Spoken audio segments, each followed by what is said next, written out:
I mean, we're live. Just take a drink. That's fine. You went live mid-drink.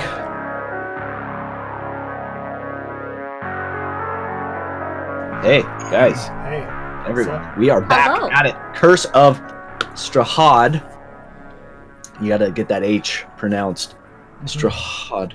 Yes. You gotta when you say Yeah, it. you got the Haken. It's got to happen. Anyway, hey, everybody. This is FeatherFall Tabletop Presents Curse of Strahd. We're here every other Sunday. But first, before we get into any of that, let's get some sponsorships out of the way. We are sponsored by a couple fine proprietors of tabletop RPG stuff. One of those is Found Familiar Coffee, D&D themed coffee, hiring artists to come in and do the label art for all of their stuff, selling great coffee. They have a Devin Rue created mug that has a barfing bugbear on it. If you don't have it, get it. It looks pretty cool. My wife said no to that one, but yeah, there's still time. I will slowly get it. But anyway, you can get a discount on that coffee, 10% discount by using code FeatherFall in checkout with Found Familiar Coffee. Link down below. Skull Splitter Dice is our other sponsor. You can also get another 10% discount there. That's code FeatherFall in checkout. They have a Kickstarter going on. They have unlocked all of their stretch goals. I think there are like 12, 14, 16 different dice sets that you can choose from. They're all very sparkly and shiny. They got the Skull Splitter logo for the 20. They look pretty good. So if you want to get in on that, head over to Kickstarter for the Skull Splitter stuff. But anything on their website, you can get 10% off with code FeatherFall in checkout. And that's our sponsorship. One shots. We got a Friday one shot. That's weird. Never done that before until this week.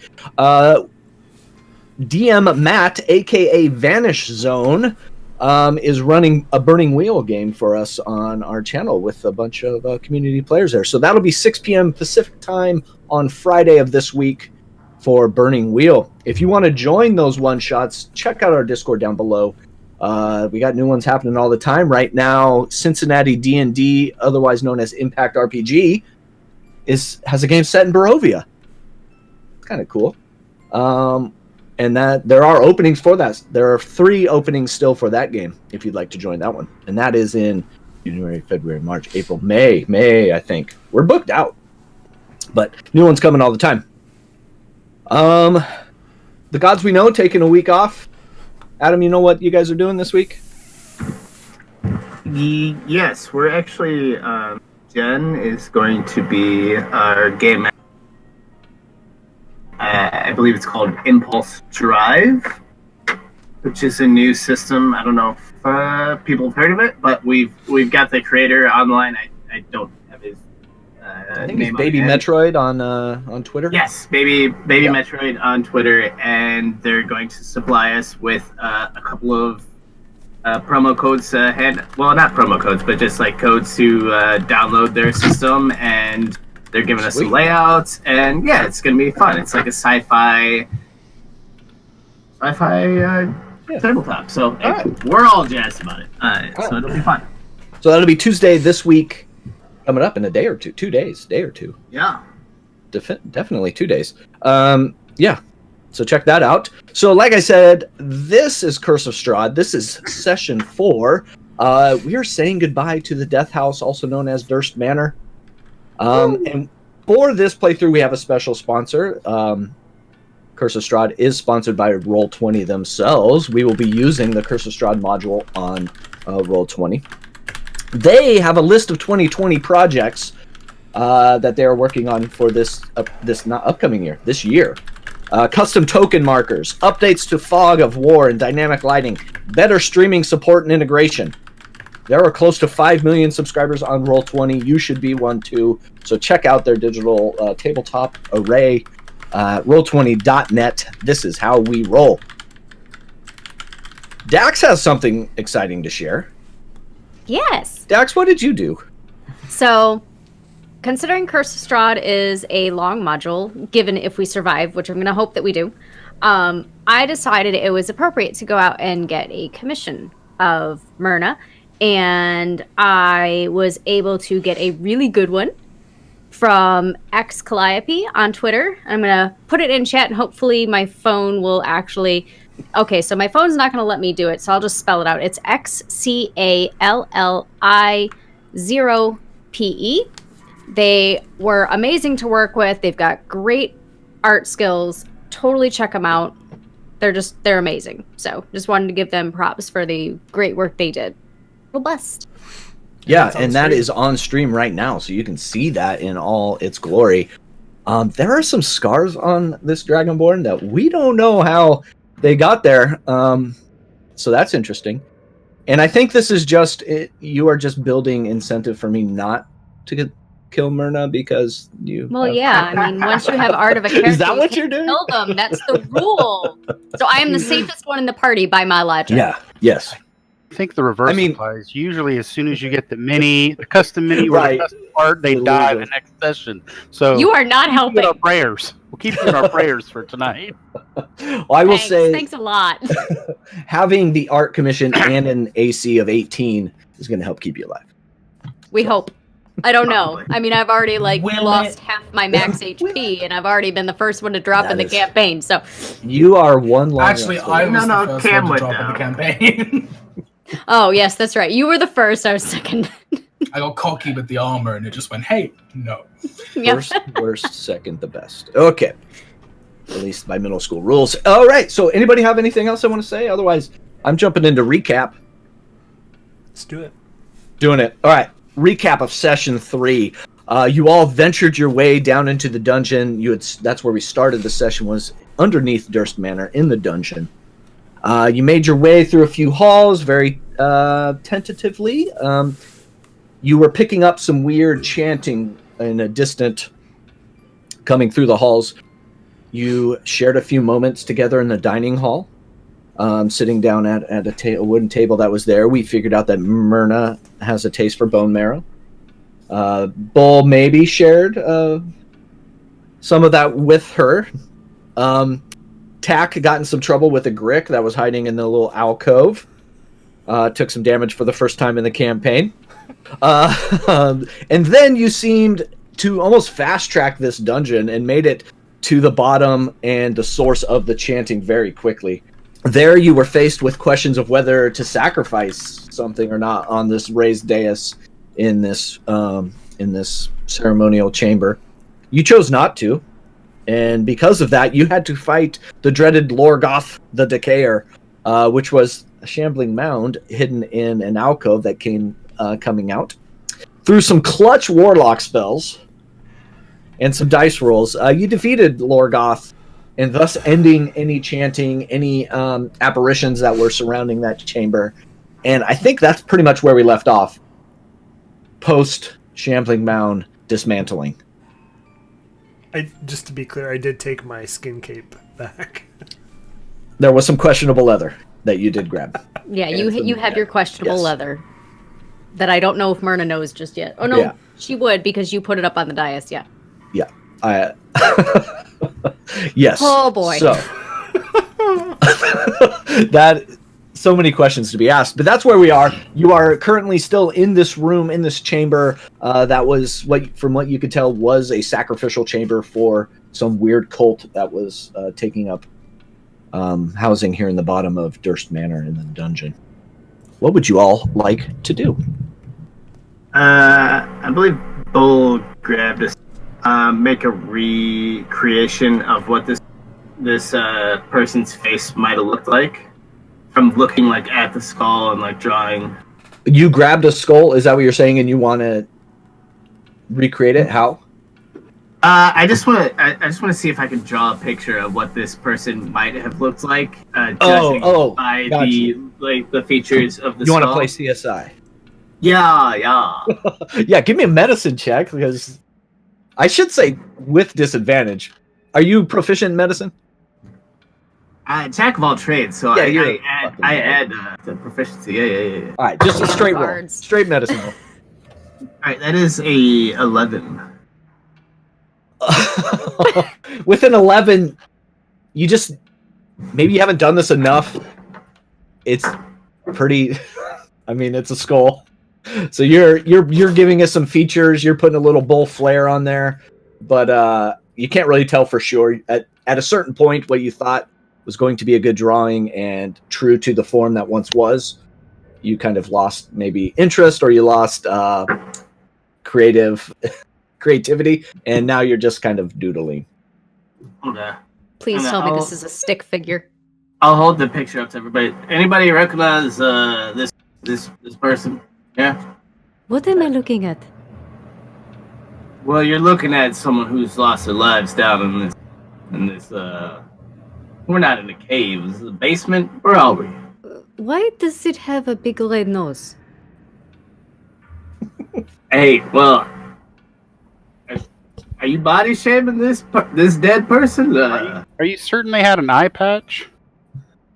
Like, I don't. That's if you could see the skeletal scarring, and he holds up the skull at this point. The skeletal scarring right here, taken out.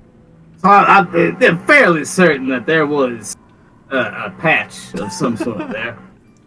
Could have also just been a break from getting punched too many times. Doesn't necessarily mean they lost an eye. Well, I'm gonna cite potato v potato and go ahead and say they lost an eye. Myrna will just walk away like, I'm done. Gonna go ahead and assume that one of these was Walter. One of them.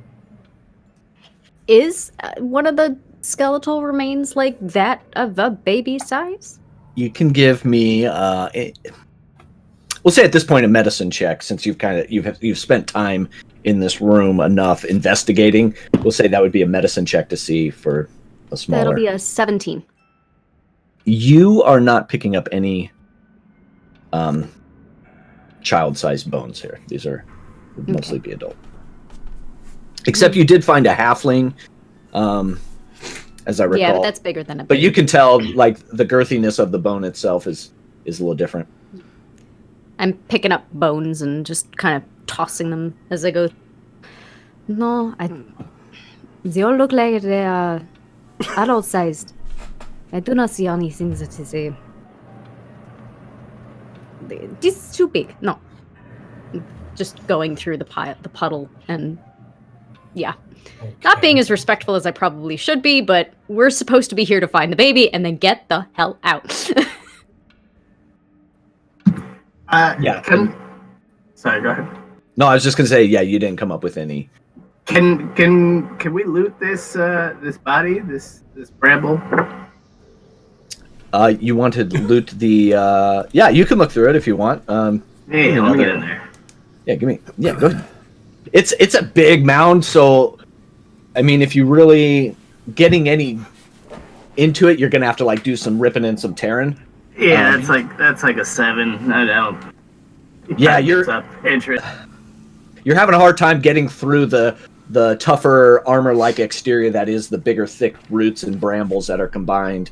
Yeah, and you're not finding anything. It's a fruitless effort. Dang, there's no fruit on this thing. We should probably just keep on moving. Unless we want to take a sleep here, take a nap here. We can lock the doors, I think. I'm not even going to begin on what a poor idea that is. Let's just go ahead, cut our losses, and just get ourselves out of this mess ASAP. Please. I agree. A rest would be much welcome. Hold on, Cass. You've had a, pardon my words, you've had a stick in your muds called since I called somebody else a druid. What's going on here? Since I called Avi a druid, you've been all huffy. What gives, bruh? I don't know what that voice is. Cass's head just kind of turns away. He's like, that is a story for later when we're out of this place. I'll apologize for that once you stop irritating me. Well, I don't know if that's gonna happen, but let's get out of here. One can hope. So back out the way we came? Just straight up and straight out? You still got the remains, right, Mona? Of course. We have not found Walter, which we do need to do before we leave. I agree. I mean, that was the promise made, right? Correct. Yeah. All right. So if you are heading up, you would land on right here. I'm pinging it. Hopefully you can see it. That's where you come back up as you head through the one room that had all the different little relics in the alcoves. Come around the stairs up, back up to this spot. There you go. Tack found his way. Tack always finds his way. Yep, that is true. Yeah. Back onwards we go. So we going north here, or do we want to go back to the east? Which way does your senses tell us to go, Tack? Because I feel like you've been right so far. About what? Where to Never go? Because I've been wrong. I'll admit it. I was wrong. You were right. When was it? You're trying to confuse me. I've got your number, sir. I don't have a particular inclination on which direction we go. I don't even know that Walter's actually down here, but you know. Just hug the left. You always go left. Always go left. I've got an idea. We can probably split the party into a group of 3 and a group of 2. No. But, I mean, we cover more ground. We can find this and get out of here. We could also run into another one of those things. The last time we split up, it did not end very well. Do we really want to do that again? I mean, that thing, most of us came out alright. It was just Cass that ended up on his butt. Right? Yeah, I'm walking forward. I agree. I'm moving Even forward. if I have to go through some of you, I'm walking forwards. Yeah, so as you guys move to this T in the hall, you see a stairwell up, and that matches a hallway that you were once in the kind of dining area, and then a stairwell going about 5 feet down into another larger room. I'm like doing that really awkward shuffle behind Tack, where like you get so uncomfortably close that it forces them to just keep moving forward. Close talker. Like almost where you step on the back of their shoes. Yeah. I just come to a full stop. Oh, You want hey. to go first? No, sorry. I'm scared. Don't hug me. In the middle of this room. Move on down the hall. All right. Let's go ahead and reveal all of this for you. Whoa. In this room, you see a 4-foot diameter well, like water well, in the center. It's got 3-foot tall stone lip. It is water filled. A wooden bucket hangs from a rope, and a pulley mechanism bolted to the crossbeam above it. You see a bunch of rooms, look like bedrooms, kind of branching off from the outside of this bigger room. And in each room, there are 5 rooms. Each one has a wooden framed bed with what looks like a moldy straw mattress. There's a wooden chest at the foot or next to each of the beds.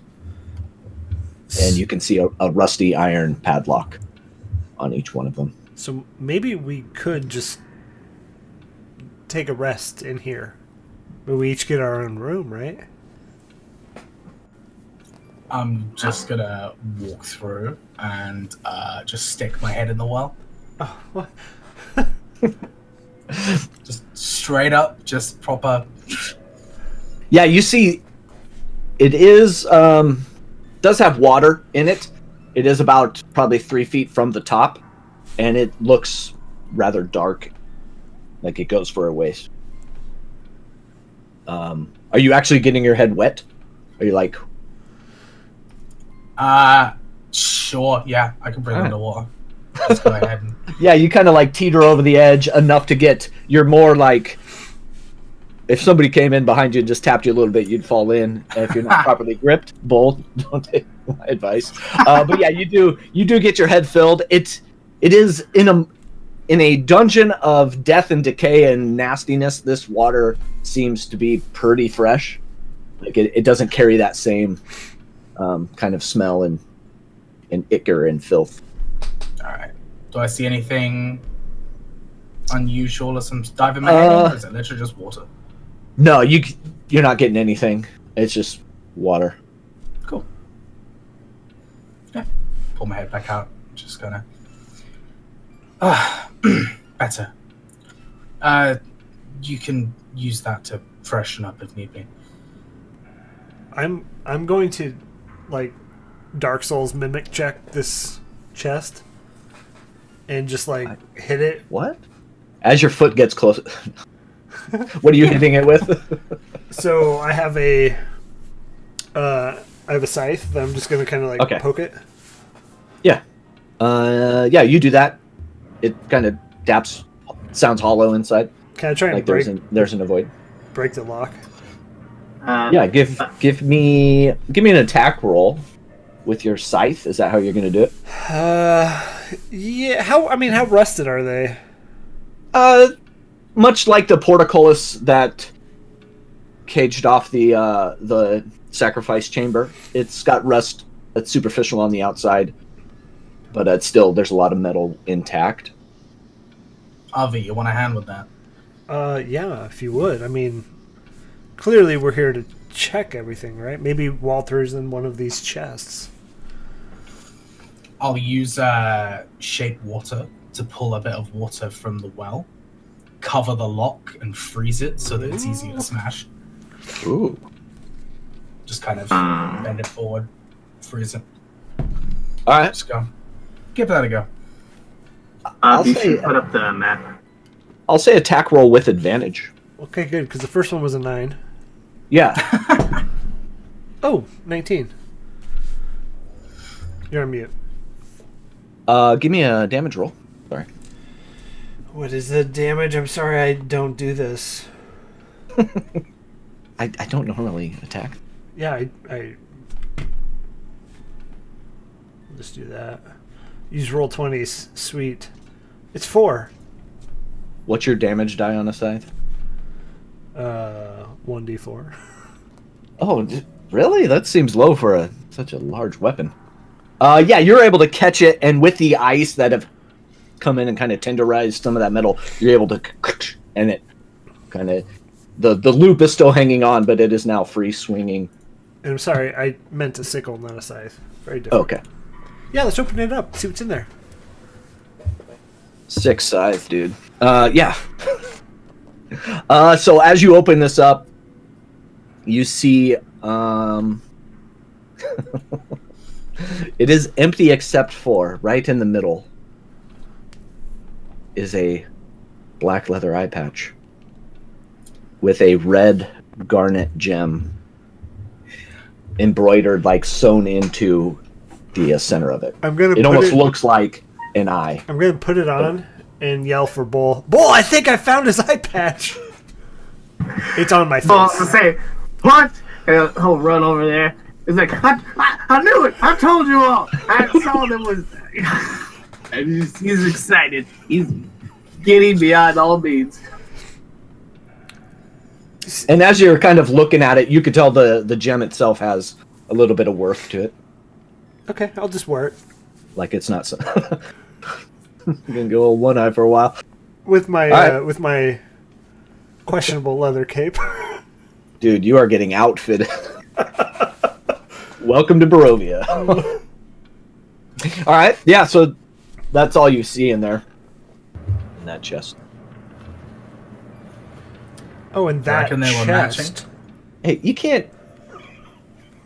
I have to be careful what I emphasize. Like, just meaning there are 4 other chests. It's too late. We're already suspicious of everything. It doesn't matter if you emphasize it or not. Like, at this point, I kid you not, I was going to ready an action for when Cass stuck his head in there. For whatever hops out, I'm going to shoot it. Yeah. But, no. Sorry. One of these 5 is a mimic. Just. Well, okay. Bull's already lagged out in this bed down here. Tack has left the room and he's ready to push forward. As your head kind of hits the pillow, these musty mold spores come out and just kind of fill your nostrils, and just it's really a nasty, unpleasant feeling. And then the straw that makes up the mattress itself is very dry and crackly. So any shift is like a paper bag just So if you're a roller in your sleep, it's going to be unpleasant. That'll be rough. Tack, what are you doing? You're hanging out up at the I'm just top of the stairs, I see. Seeing as they're discussing maybe sleeping here, which I still feel like is a terrible idea. I just want to look and see what's going on out of the other exit of this room, down that hallway there. Yeah, you see a table and chairs. You see another nice dining room. We could live here. Nice little dining room, Owners are dead. Our new Barovian house. Barovian timeshare. Love it. That's Airbnb. Yeah, we could run a B&B out of here. Barovian. Yeah, you see another, and you can barely catch another set of beds up here, at least in that one room that I revealed for you that you can see. I will sneak a little further. Well, not sneak, but just walk a little further forward to stick my head around, see what's what in this room. Yeah, so a wooden table, 4 chairs around at the top of the room, and below that are 4 smaller alcoves that not quite as nice accommodations as in the other room that you were just in. These are just like a wooden pallet with straw and no real pillow or blanket or anything. Okay, we just got wall to the north of that table. Oh yeah, cut off by fog of war stuff. Yeah, just the rest of the table. Cool. Then I'm going to go back and join everybody else. I'm going to attempt to break off the locks of all the other ones. You getting Cass's help with? Yeah, I think Cass and I can double team it. Yeah, I'll go ahead and we'll fast track this. We'll say with enough time and enough ice and sickle action, yeah, you're able to just pop them off. So the other 4 are, unless anybody wants to kind of intervene or stop them, but yes, you get them. Are you opening them as well? Marina has just given up on trying to police us. Well, at this point, bleeding. it's like, all right, the kids are dead. We have no idea about the parents. The parents are obviously doing messed up stuff in their basement. Myrna no longer cares about respecting these people's possessions. So if they're in a cult, it's not stealing. That's the rule. Well, I don't know if that's a rule, but we'll just say fine. Um, I'm going to open all of them, one by one. Top left, top right, counterclockwise. Okay. So top right, open it, pry it open. You find a little pile. No, you find a little pouch. Looks like leather. I'm going to toss it to Cass. More questionable leather. Questionable leather, is it? All right. Cass, you now have a little pouch. A leather pouch, Cass. And as you catch it, it does go jing-a-ling-a-ling. There are some coins in there, from what you can tell. Just got paid for my work. All right, cool. Pay for your pain and suffering. I'm going to open it up and every coin's going to be a mimic. Every single one. Yeah, just little piranhas. What is this, prey? It's a great idea. You, as you're kind of... Are you opening this? Oh, yeah. Every single one. Well, I was talking to Cass with the pouch. Oh. Oh, yeah. Okay. As you open it up, you tell the leather it's thinner than most like animal hides. Like this is some more questionable leather, guys. It is not animal. And inside you find 11 gold coins and 60 silver. Oh, So you can add that to your character sheet. 11 gold and 60 silver. There's so much wrong with the human Sack. leather pouch. It is a pouch made of human skin. Wait, the pouch bothers you, but not the cloak? No, it bothers me as a person. Yes, The cloak Okay. is gold, so the cloak is like I could bedazzle the cloak.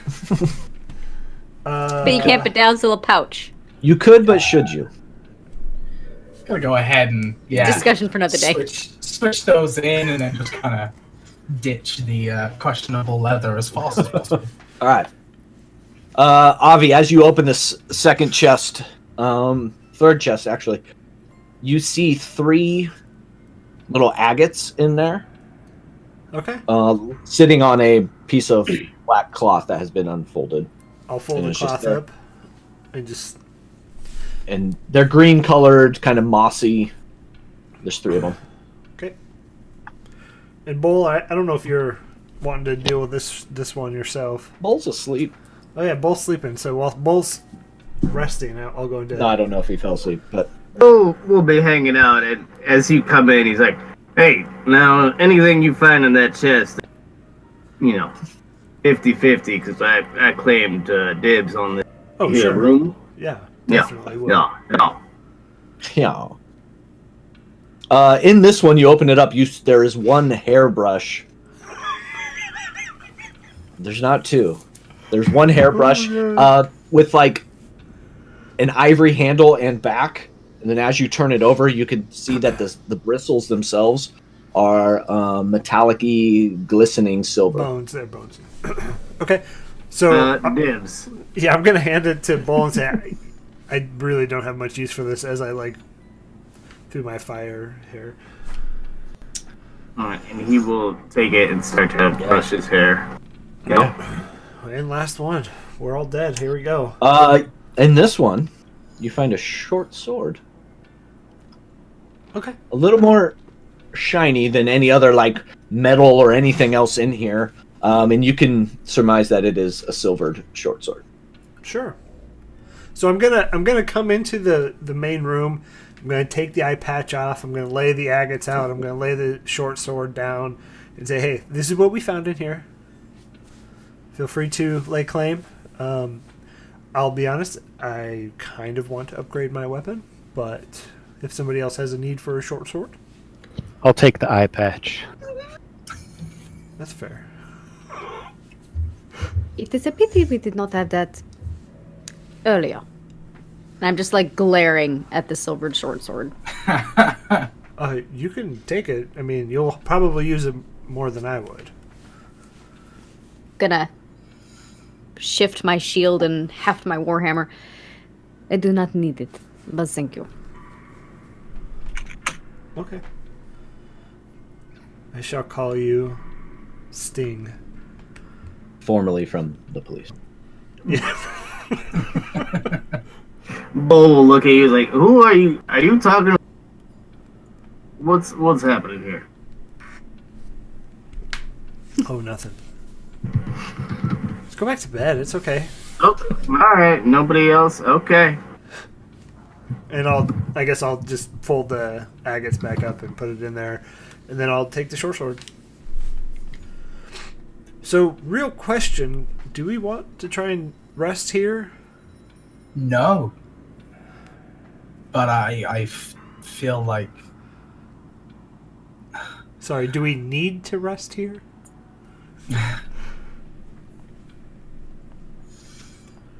some of us may require a rest, yes. Although doing it in the creepy house of horrors is not exactly in my itinerary, but hey. I'm gonna look at Tack and say, I don't know about you all, but I'm fine.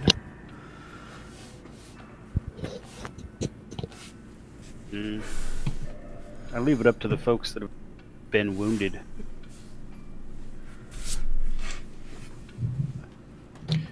And Mirna, I believe you had a successful medicine check to understand that you need a long rest to Yeah.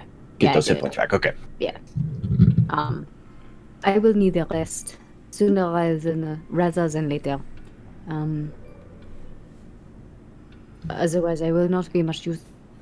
And while this might not be the most pleasant atmosphere, I have slept in worse. This room's fairly defensible. It's like only 2 ways in or out. Maybe 3, depending on what's at the bottom of that well, but I'd rather not ponder that. I didn't see anything. I think that's pretty safe. And if push comes to shove, I can always just freeze it. So it's not the end of the world, but it does happen. Cash, you can give me an investigation check if you really want to try to confirm, but I don't want to rob you of a roll, 21. Yeah, you're able to, with your water breathing and being accustomed to spending time in the water, you're able to kind of like pinpoint, hone in, and get down to what you can far enough as a safe assumption that there is nothing in this but water. Just pop back up. Yeah, no, we're all good. Some more cot in the room to the north on a table. We could barricade exits out of this room. You guys wanted to hole up here? That actually sounds like a solid plan. All right. Yeah, I agree. Sounds like we're resting then. Let's Bulls, give me a hand with those tables. I will. I'll come up and help. Me too. All right. So Cool. you're moving the tables to barricade this little entryway right here? And we should probably take some of the cots and barricade down there as well. Okay. Yeah, these upper cots there's like pallets of wood that you could easily pick up and kind of stack together and kind of double up, and with the table and chairs. Cool. Yeah. Okay. Yeah, you guys, you spend about 10, 15 minutes getting all that stuff in place, kind of covering off these 2 stairwells coming down south or down into this little, what are we calling it, a scare B&B? Is that what Adam said? Sounds good. These quarters. Okay. Are you all picking a bed, or are you all like kind of staying in that main entryway? And how are we doing watches, if you would like? I'll take first. I'm full. I'm just slumping down against the wall with each door, one to my left, one to my right. Who's taking first? Sorry, because I was gonna volunteer. All right. I see Avi and Boulder up in that upper room. Are you coming down? Yeah, sorry. Like, just making sure tokens are in spots. Oh, Actually, Bull, you got barricaded outside. There's I thought we were moving up to... No, we're moving all that stuff down to this. Yeah, so Gotcha. these 2 stairwells coming down into the room with the well are being barricaded. So Yeah, all right, that works. yeah, so you can have your bed if you've already Let's chosen. go back to where I was already. All right. So we got Avi on first watch. Who said second? I'll take it. Okay. Avi, Cass. Bull takes the rest. We'll need 4. Yeah, Bull could, because he's of that elven make. Early riser. Okay. And we got Tack and Mirna just kind of slumping up against the wall, back to the wall, kind of ready at the exits. Oh, this is only our second long rest. I was gonna say the words, DM. Say the words. So, Avi, as people start to go to sleep and you are taking a second here to kind of just acclimate yourself to this room, you feel a sensation is not totally new to you, but your fingertips, starting at your thumb and your pinky on both hands, light on fire, and it goes like a firecracker and meets in your middle. So it's coming from the outside, meets in your middle, and then it runs up your arm on each side almost simultaneously. And as it gets to the back of your spine, it's a little flame and then it peters out. You're now level 3. Official. So you're just getting a little fire flare coming up your arms there. And it peters out. But other than that, you don't. It's pretty quiet. That chanting's gone. There's some drafts that come in and kind of move some dust around and kind of catch your attention here and there a little bit, but nothing major. And your watch goes off without any big. Who was second? That would be Cass, right next to you. All right, yeah, I'll go wake Cass up and say, "Well, quiet." Exchange. No more obsessive chanting starting back up then. No. Didn't even hear anything other than y'all sleeping, so should be good. Finally, some good news. And I'm gonna take a room. Okay. Yeah, you take that upper left room. Cass, same thing. It's almost eerie how quiet it is down here, especially when the majority of your time was spent with that chanting and just ringing in your ears, and you're kind of enjoying that silence for a second. And in the distant of your hearing, you do start hearing some bells start to go off. Some faint bells, just boom, boom. And it starts to build up a little bit, and it gets to a crescendo and then stops, and it goes silent for a second. And you hear a voice inside of your head that you have never heard before in your life start to come in and start to pierce into your brain and into who you are, and you hear, "Do not disappoint me. You are now level 3.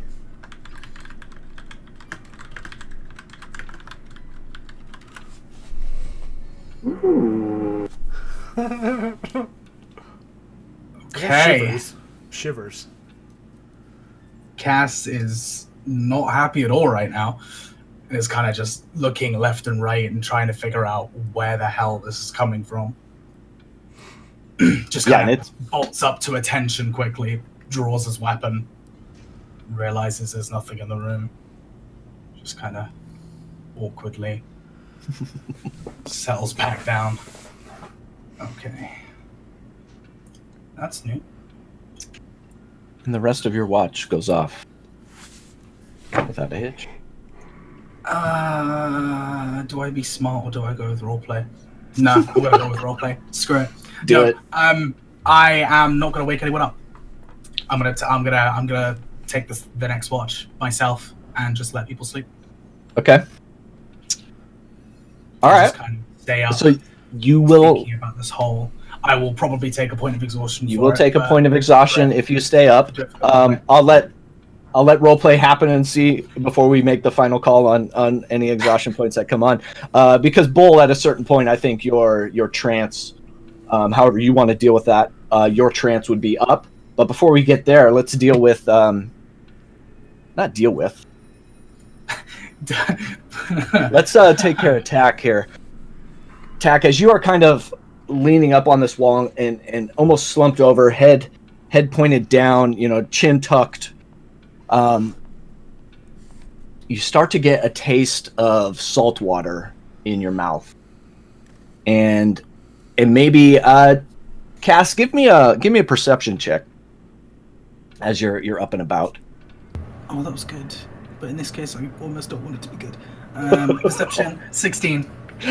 16. As you're kind of standing and watching and picking up where different breezes and drafts are coming in, you scan across Tack and you can see his mouth kind of like cleaning. He's cleaning his palate a little bit in his sleep, and you see his skin start to glisten with water, and you would know that being the water genasi, but it starts to glisten a little bit.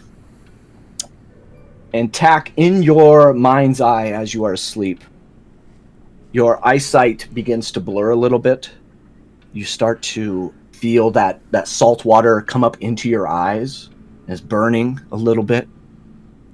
And in your blurred vision, in this dream that you are having, you see a silhouetted figure in the distance, tall, and behind it, several tentacles that are kind of moving around it, kind of just waving, and not really any reasoning, just kind of there, floating around behind it.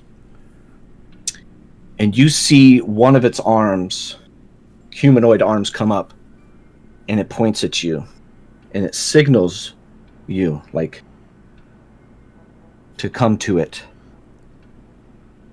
And it says, "Come and meet me." And then as soon as that sentence is done, it evaporates, and it almost like water just whoosh. The saltwater taste, the burning in your eyes, all vanish. Cass, you see any glistening that was on Tak's skin disappear and evaporate. And you can see little granules of salt left on his skin. Tak, you're level 3.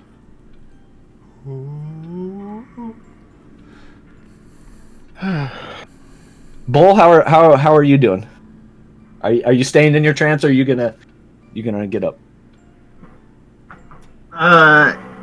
Bull pop out of his trance and kind of just like look outside the room and see what's happening out there, and who's watching and who's doing what not. As your eyes open from this trance that you were in, you do feel your mind is a little more keen, a little more clear. It's almost like you can see the different paths that are in front of you. And you are level 3. I didn't have anything cool for Bull at level 3. I mean, that's okay. Oh, actually, all right, I got something. If you got something to add to it, if I look out, who's up right now? It would be Cass, who is kind of, his back is probably to you. If you're peeking out that hallway, and he's kind of attentive in the doors that are barricaded. Okay. I would imagine. Bull will go ahead and cast Disguise Self to look like Cass, and he'll walk slowly into the room, but look like Cass, but maybe a little paler, and like kind of throw a pebble at Cass. Cass.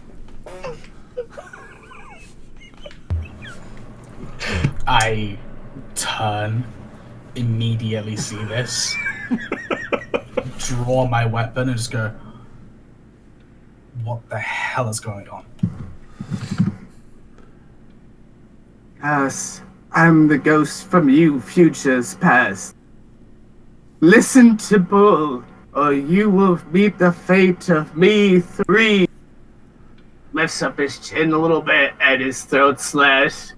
And he's got like burn marks on him. It looks a little rough. It's like, listen to Bull, or all will go awry. 1 second. Damn. All right. We can do a contested performance check. No, I did an insight check as to whether Cass would actually believe this, and it was a terrible roll. So yeah. Just kind of ghost of. Was it you? Were you the one speaking to me? I am you. You're certainly not. I am you from the future. And he'll like kind of wave his arms a little bit, like up and down, in a mystical manner. Less mystical. Help Bull. Listen to Bull. And then he'll go and walk into a different room, realizing that if he goes back in the same room, it'll look like it's Bull. So I'll go over here and bed back down. This has been a weird night. So are you bedding down as this Cass illusion, or as are you dropping Disguise Self? I mean, I'm gonna keep it up in case Cass decides to follow, but right. Bull's pretty sure he won't follow. Okay. But in case he does, he'll keep up the illusion. All right. Cass isn't fully buying it, but at the same time, it's like also stranger things have happened in this house. So he's just kind of defensive and will retake his place. All right. Watching everything. Okay. Bull, are you staying asleep then? Are you going to stay bedded? I'll stay. Can I do like another 2 hours and gain the one spell slot that I burned and take the last watch? Or No, that's fine. Yeah. Okay. I'll do that. Yeah. Okay. All right. So, Cass, you kind of hanging out, being hyper vigilant with all these things happening on, ghosts, apparitions coming out, voices in your head, and the next 2 hours, 2 to 3 hours go off. Nothing more. Myrna, are you an early riser, or do you normally sleep in? Okay, so as you start to come to, you feel the amulet. Not omelet. Omelet. That's like a life. No, it's called an omelet. Yeah, that was one you learned as a little kid as omelet, and then never changed into your adulthood. Amulet around your neck that you wear underneath your tunic starts to warm and almost burn your chest. Like normally when this lights up and you get a message from your god, it's usually like a soft light, a warming sensation. This is burning, and it is starting to like almost glow and kind of protrude out of your tunic and starting to hurt your chest, and that's what wakes you up. And it's a dim red light, but it's almost like super hot metal is just pushing on your chest, and as you go to grab it and like pull it away from your chest, it slowly fades away and dies out and cools back to its normal state. You are now level 3. Bull will come out of the room and give Cass his break. Oh, come out stretching, yawning a lot. Oh man, bud. Honestly, they say these beds are a little stiff, but it is a good night's sleep. You should go take a little R&R. Anything happened anything of note that I should know of while you were out here? No. All right. Sounds good. He'll just he'll lower that bucket down into the well to get himself some clean, crisp water. Okay. And I'd say at this time, Avi and Tack, you start to get up unless you actively want to sleep in. Tack, you do have, like, on the corners of your mouth, a little buildup of salt. Gross. On the corners of your eyes, that would be like sleep boogers, are very salty and kind of granulated, and as you wipe them out, it almost like scratches your skin, and you can tell the skin that is exposed outside of the clothes that you wear is rather salty. Say, excuse me, and I will step up to the edge of the well and just hop in. Like, fully submerge myself in the well. Do you disrobe down to undergarments or everything on? Okay. No, just everything on is fine. Okay. I don't have anything that would be terribly damaged by water, so as you jump in, you got like a foot on each side of you that you can kind of it's hard to get like a full right swim move done, so you're doing a lot of kicks, flutters. What are you doing in there? Just kind of like washing my face. Like, I'm not doing like a full bathing, but just more kind of like trying to rub the salt off of me in the fresh. Ruining the water for everybody else really is not what I intended, but it's probably all that's really happening. All right. Yeah, as you do this, you can see like rings of salt that is just coming off you and like filling the water in front around you as you're kind of scrubbing it off and getting what you can. But yeah, it comes off, and you're now getting back to your normal self. but you can see the remnants of that salt within the water itself. So good thing Bull pulled the pail out first. Yeah. Now, damn it, Tack. Now we're gonna have to boil all the excited bath back in the other room. What are you doing? Well, it doesn't matter. Do you need a handout? I don't know how deep this is, okay? And I'll just try and clamber out. I'll take his hand if he offers it. And yeah, you can leg kick to the top and get a good reach. A hand would help. Bull will offer a hand. And then I'll kind of wring my clothes out without like taking them off, just like, You pushing want me the to- water down and out of my clothing. Okay. And I can fix that if you want. it's fine. It's fine. All right. That's a hard no. I mean, I don't blame you. I'd be the same. So.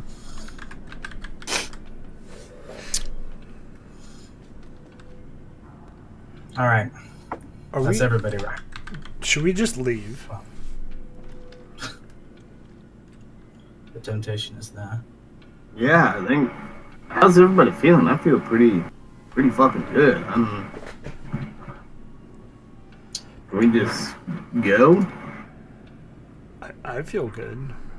We still gotta meet like a Lady Eva or something, Madam Eva. I don't think we're gonna find her down here. So many sessions ago. Yeah. We don't need to find the Madame Eva, but we need to find Walter first. Or at least signs that Walter is gone. Well, there's a whole thing of Walter down there, but somebody.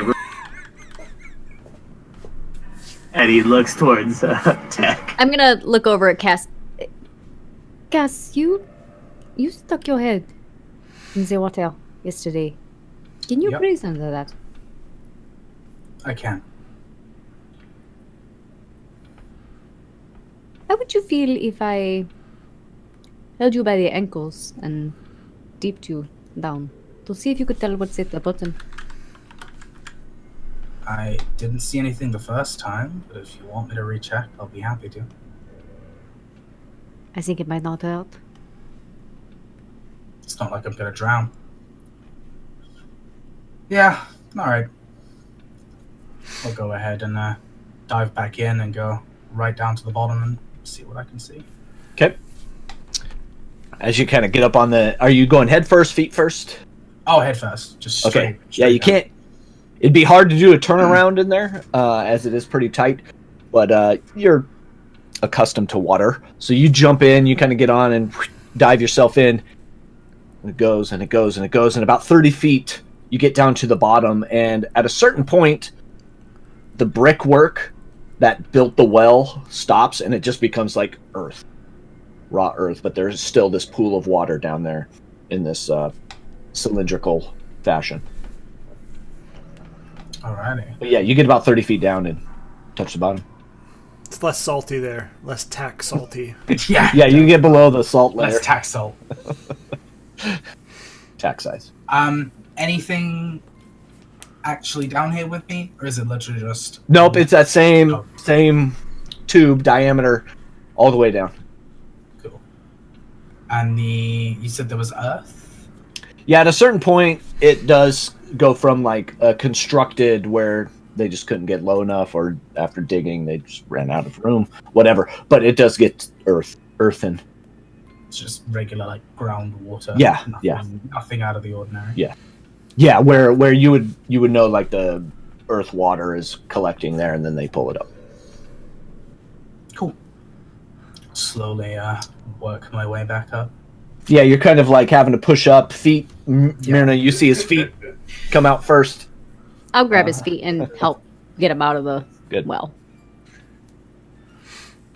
Just thank you.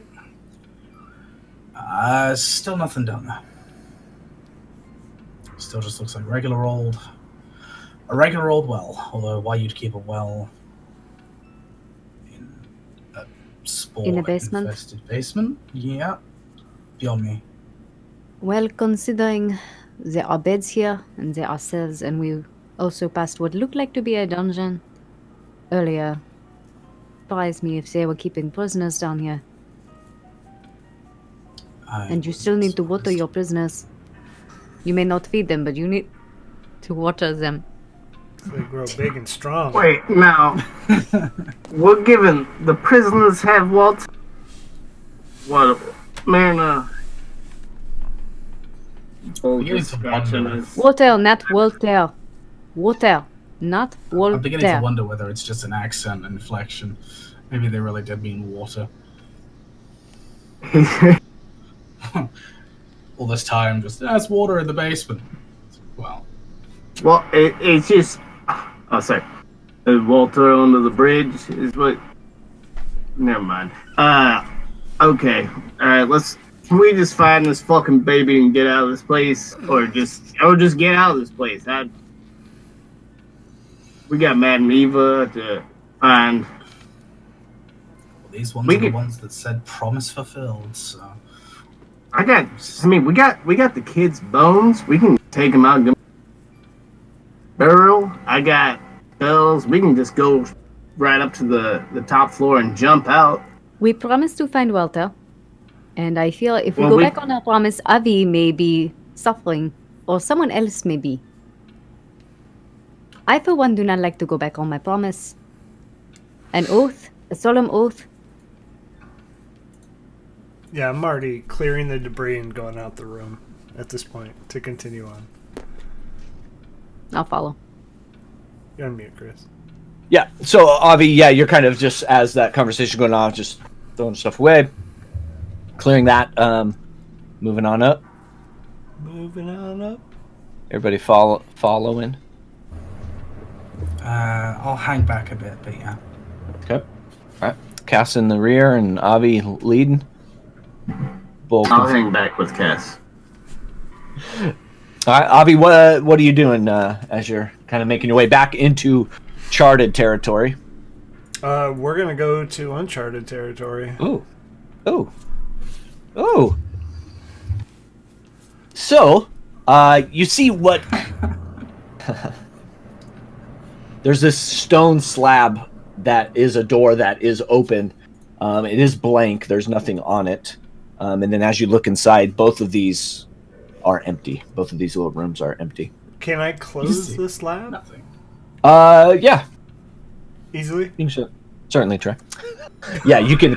It's like stone on stone, kind of grinding on the floor, but it does close. And as you close it and look at the face of it, it is a blank slab. I'm going to do that to both. Just close them. Okay. Yeah, so both these top two rooms you do close. Nothing in there? On to the next. Nothing in the two. Once more into the breach, then. Oh, wait. Oh. Sorry, I moved too fast. The lower of the two,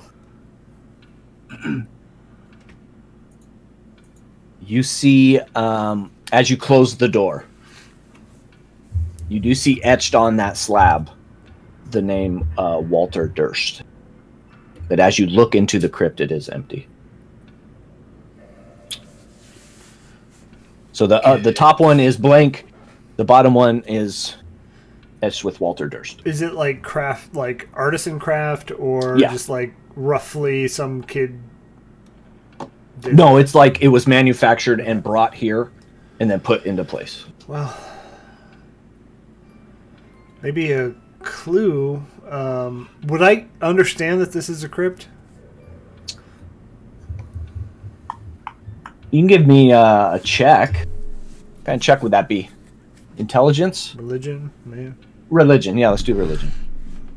I'm sure I'm really good at... Oh, that's a 12. You have it in you. Yeah, you're kind of unsure why there would be Walter's name on here. And it's stone floor? It's not like dirt floor? Yeah, up here is, stone. Stone and earth. Correction. Let me make sure. So, as you came down the stairwell, it started out as stone, and then in these other rooms, these alcoves that you are in up north, it does get... You can see the craftsmanship kind of rise a little bit. So there is the stone marble, not marble, but stone floor pavers down, where there is in the rest of it is kind of just raw dirt. Okay. So there's a little more care and appreciation taken up here. Are there any markings? So like claw marks or scratch marks or anything along those lines? Not in these upper two that have been checked so far. Avi, are you checking the other ones? Oh, are they other ones? Well, you're at that. I see you at that door. I probably would have turned back to Myrna, who's right behind me, and say, what do you make of the name on the door? To be honest, I don't know what I make of anything in this house. But it is perhaps something that they prepared. Perhaps the child was ill and they were preparing for its final resting place. But then again, so much in this house makes me doubt those good intentions. I do not think, as much as I do not like children, I do not think the parents really cared about them. Yeah, with this this setup, who knows what they were doing? Oh, we just gotta find him, or what's left, I suppose. At the very least, we can have him rest with his siblings. They seem to be the only ones that cared about him. And Avi, as you're standing in this little room, you do see the name Rosavalda Durst etched in the door in front of you, in the slab in front of you.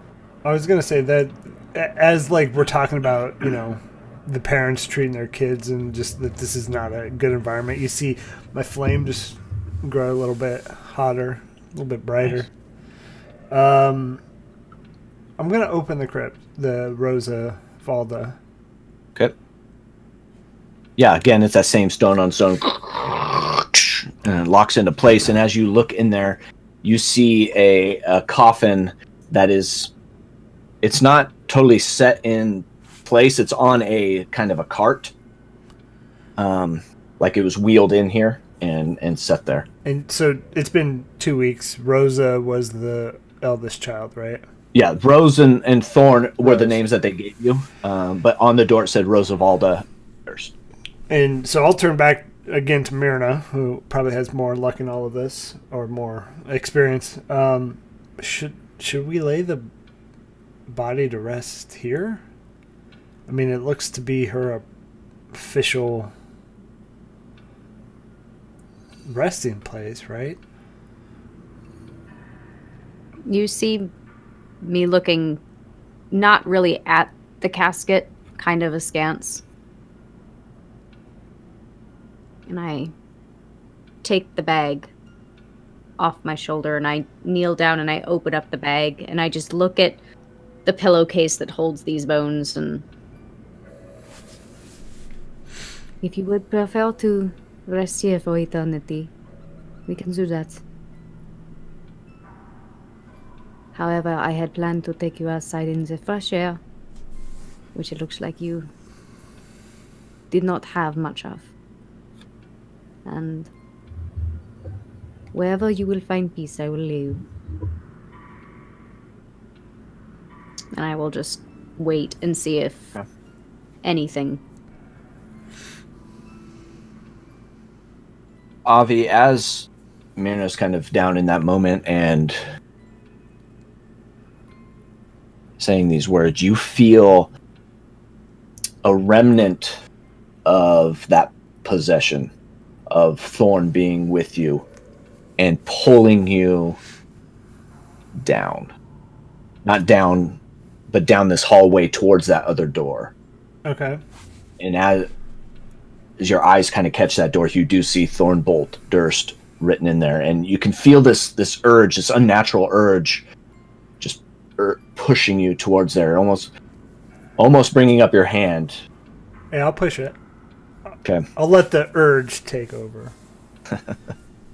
And yeah, so as you open this door, you see the same coffin on a little cart in this room, and on top of it you see Thornbolt Durst, and that urge is still pushing you in. And if you're letting that urge take you, it's taking you all the way to lifting up. Yep.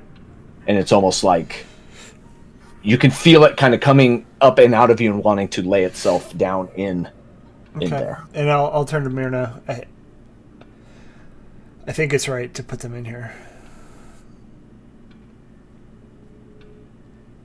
I'll nod my head and I'll gently pull out the pillowcase and I'll walk towards Roosevelt's casket first, and I'll push it aside and I'll take out some of the bigger bones and the larger skull.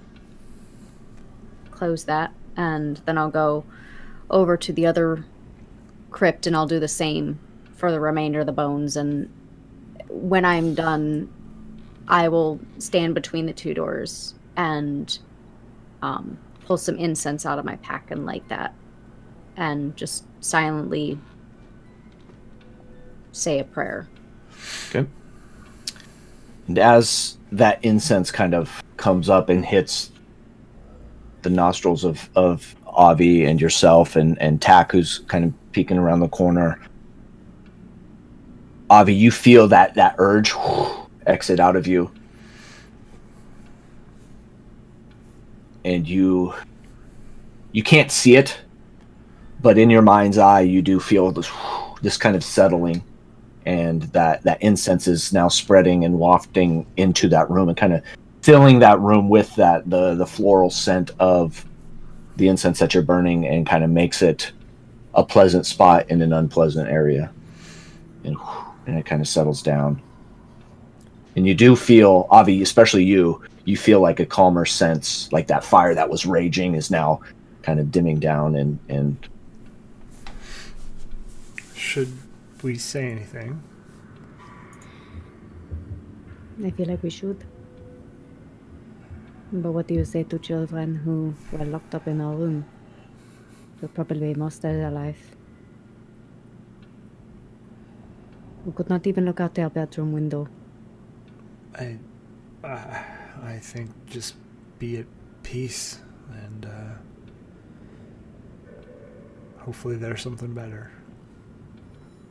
I sit there for a minute or two in silence. You could, if you look at my eyes going back and forth as if I'm in thought. And then I'll turn and look up at you. Avi, we find their parents alive. I want their heads. And I'm going to turn around and go back down the hall. And I'll just touch Thorn's casket and then exit out. okay. And as you guys are exiting out and looking into the hall across, you see two more slabs. You can catch the names on those, and one says Walter Durst, and one says, or not Walter, sorry, excuse me.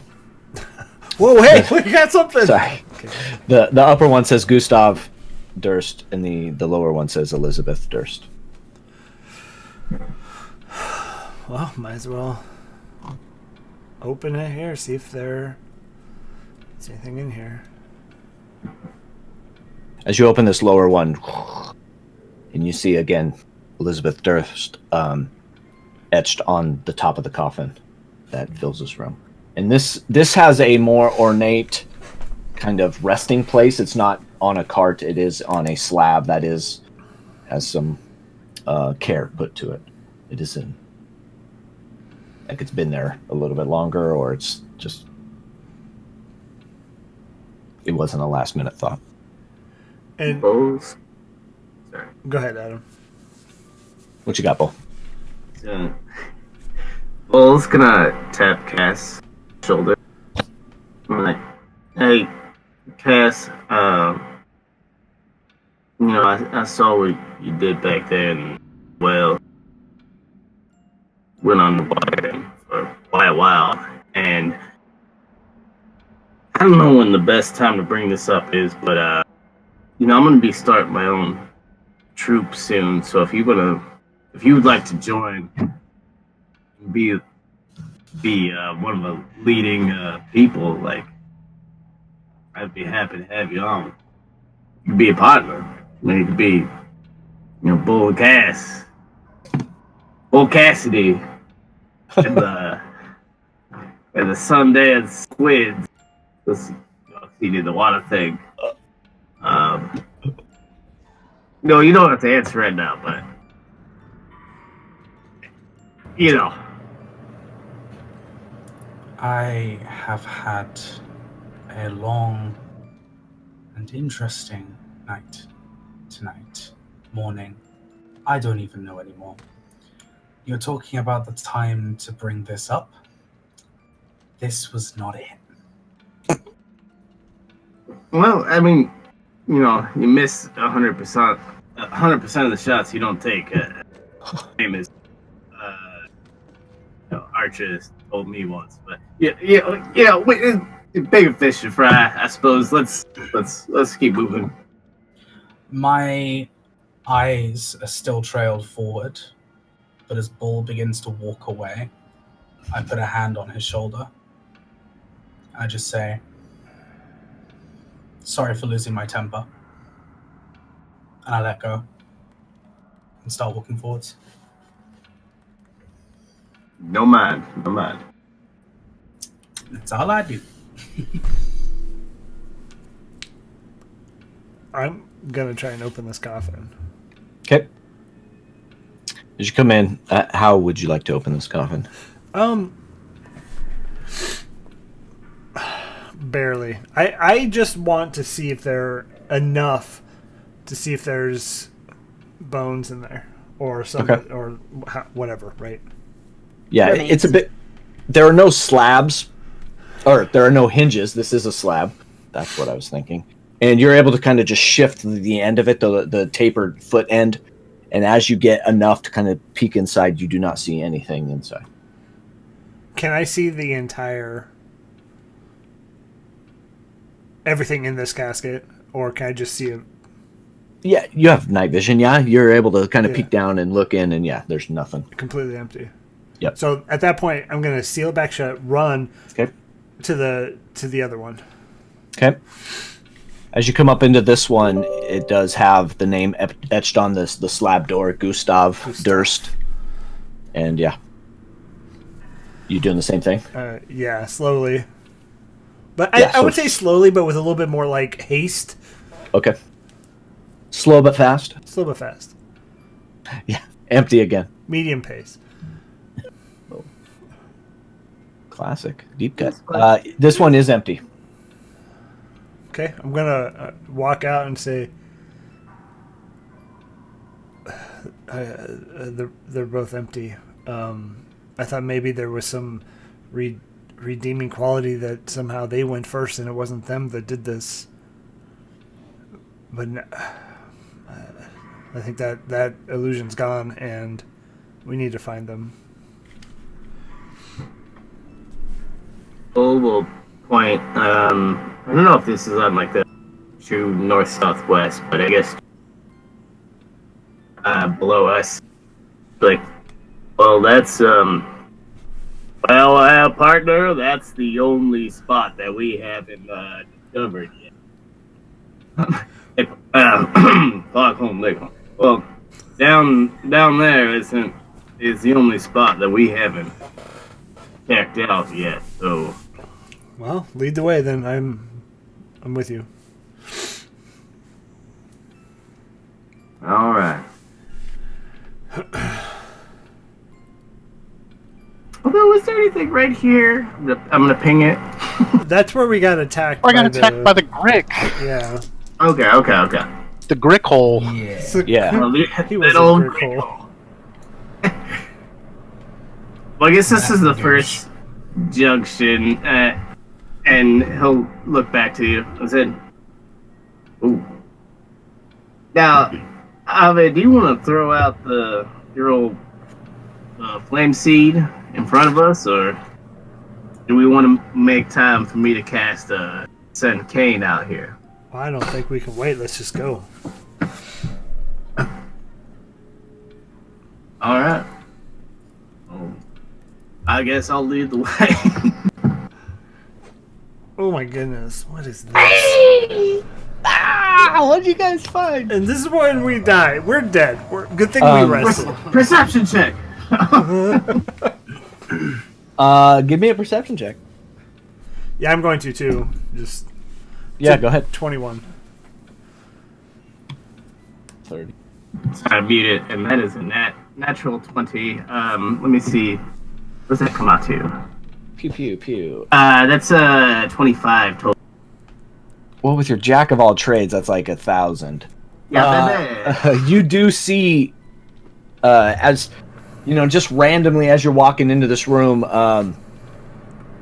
Bull, you run your hand along the wall there, and you catch a bump, and to the north there, you do see a door that is concealed, except for its little protuberance. And as you are in here, this room is festooned with moldy skeletons that hang from rusty shackles against the walls. A wide alcove in the south wall, which would be east, as we are calling it, contains a painted wooden statue carved in the likeness of a gaunt, pale-faced man wearing a voluminous black cloak, his pale left hand resting on the head of a wolf that stands next to him. In his right hand, he holds a smoky gray crystal orb. And there's an exit the entrance that you came in, and then there's another doorway to the south. This is a painting with the man in the blue. It is Sculpture. It is not a painting. It is a sculpture. Okay. In one that's hand, what the stars are? yeah, that's what those two stars are. So what would be the left hand is down on, resting upon the head of a wolf, and in the right hand of this statue is a gray crystallized orb. I think Bull would go over to investigate the statue, but he would. All right, gang. So we have a secret entrance or a secret escape hatch to the north, and then there's another way out of this room to the south, and it's mighty musty. I don't know what we want to do here, but I'm gonna go ahead and check out the statue. I'm gonna ready something if this thing comes alive. Okay. Something I don't even know. Something.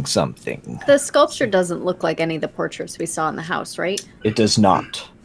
Do And I recognize the sculpture at all? You do not. Okay. Bull, as you are getting closer to it and looking at it, It looks bad. its eyes are very inviting. Its features are striking. Okay. Its cloak is very voluminous. Glorious. Is it questionable leather? It is. Well, it's stone, but it looks voluminous. And you can tell the orb in its hand is not stone. It is a smoky gray crystal orb that has been set in the hand of this person.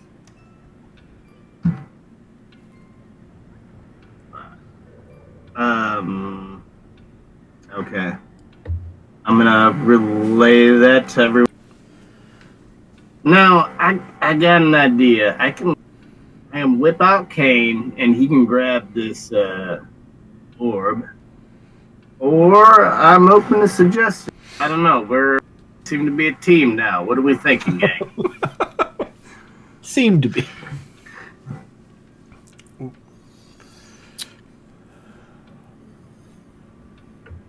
You said there was I want to take a good look at it.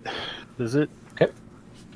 And get like, would an arcane check be appropriate or an investigation check? Does it look like it's? What am I trying to say here?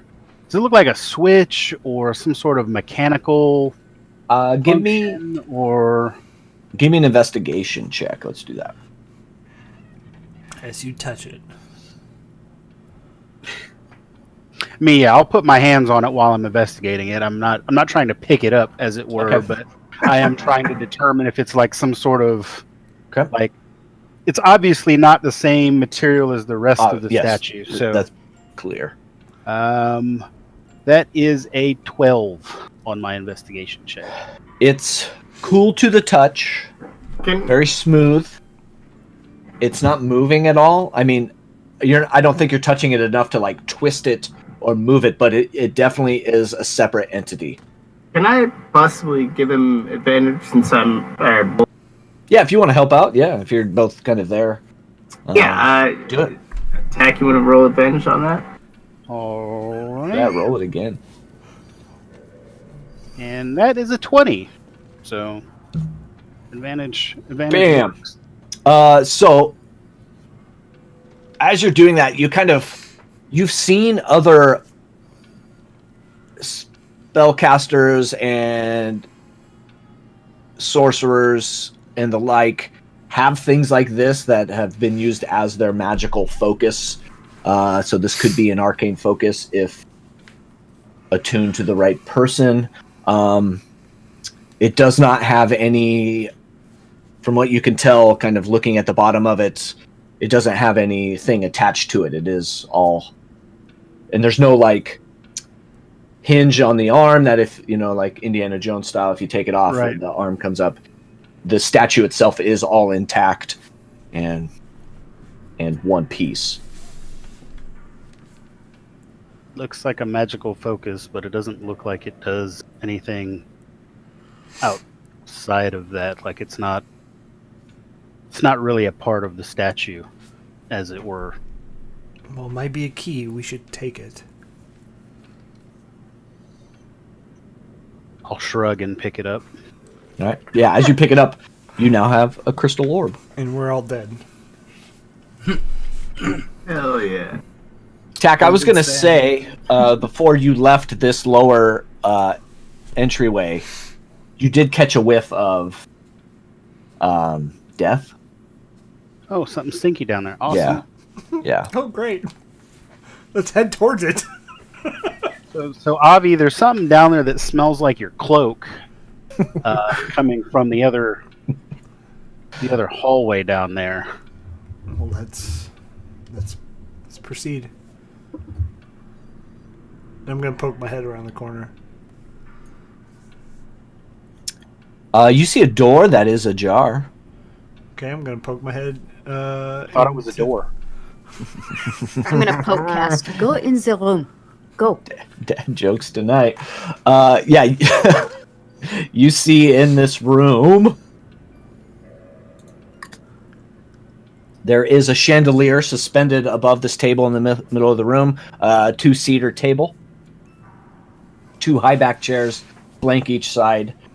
There's an empty clay jug and 2 clay steins that are sitting on the table as well. There's some iron candlesticks in the corner of the table. Their candles have long since melted away. And there is an entryway this way and one this Candle way. in the tube. Okay. And I can give you all that. Oh, I see a top of a token. Hello. Oh shoot! You can see that. Why can you see that? I Let's can't. not go that way. You have good eyesight, sir. You see nothing, dude. You see nothing. Tokens are on the wrong layer. I would like to You gotta have it cast on the Detect DM layer, DM. so that's surprise The one token that is not on that layer. that you forgot. It's all right. This is fine. This is fine. Don't pretend. pay attention to that. I mean, let's be honest here. We're going towards it regardless. See, we're Everybody planning would on have to make murdering the most everything shocked down here face when anyway that at this gets revealed. juncture. We need the XP. It's an XP grind. Clearly, Yeah. level it Right? up. Yeah. Clearly, we're not on. We can just we're not go on through the milestone secret at all. passage. So if there's nothing else in here, I'm gonna move into the next room.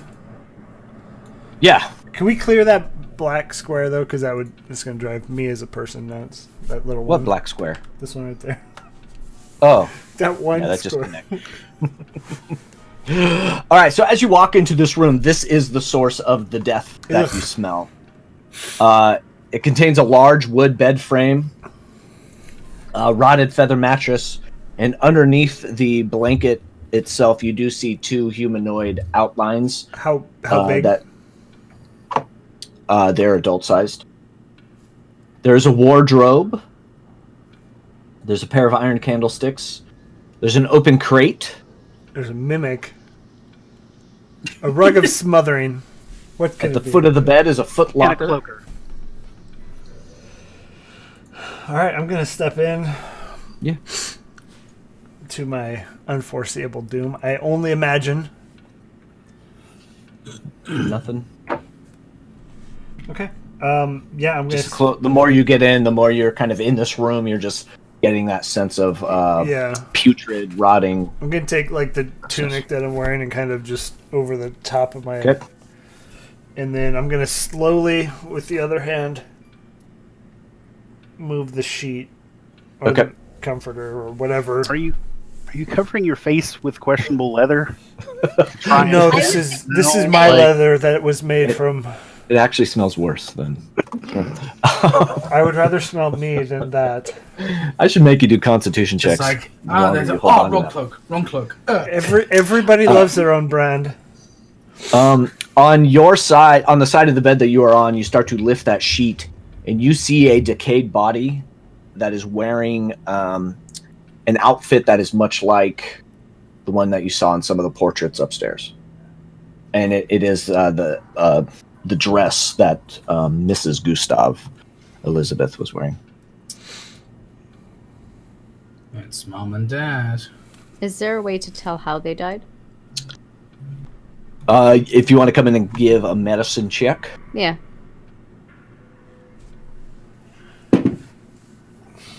16.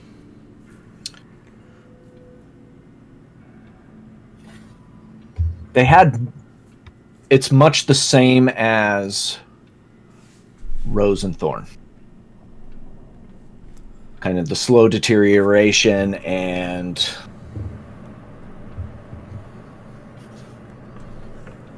like they were. No outward signs, in other words. There is no sign of like severed limbs or chipped bones. And I'm gonna, as Myrna, you're looking over the female. I'm gonna say, yeah. I would imagine the other one is Gustav. He says that she was a loose woman, but I think you're probably right.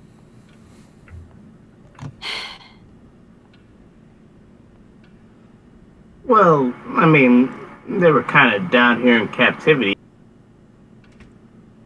Seems like she's more confined to the area. I get it. Does it make sense in this house? And there's no other like. It's just these two shapes under the comforter. Yeah. And it's like, is the as gross as this is gonna sound, is the skin still there or is it bone? Because if it's smelling and rotting, I would imagine. Yeah, it's like the meat of it is gone, and it's more just like leatherized.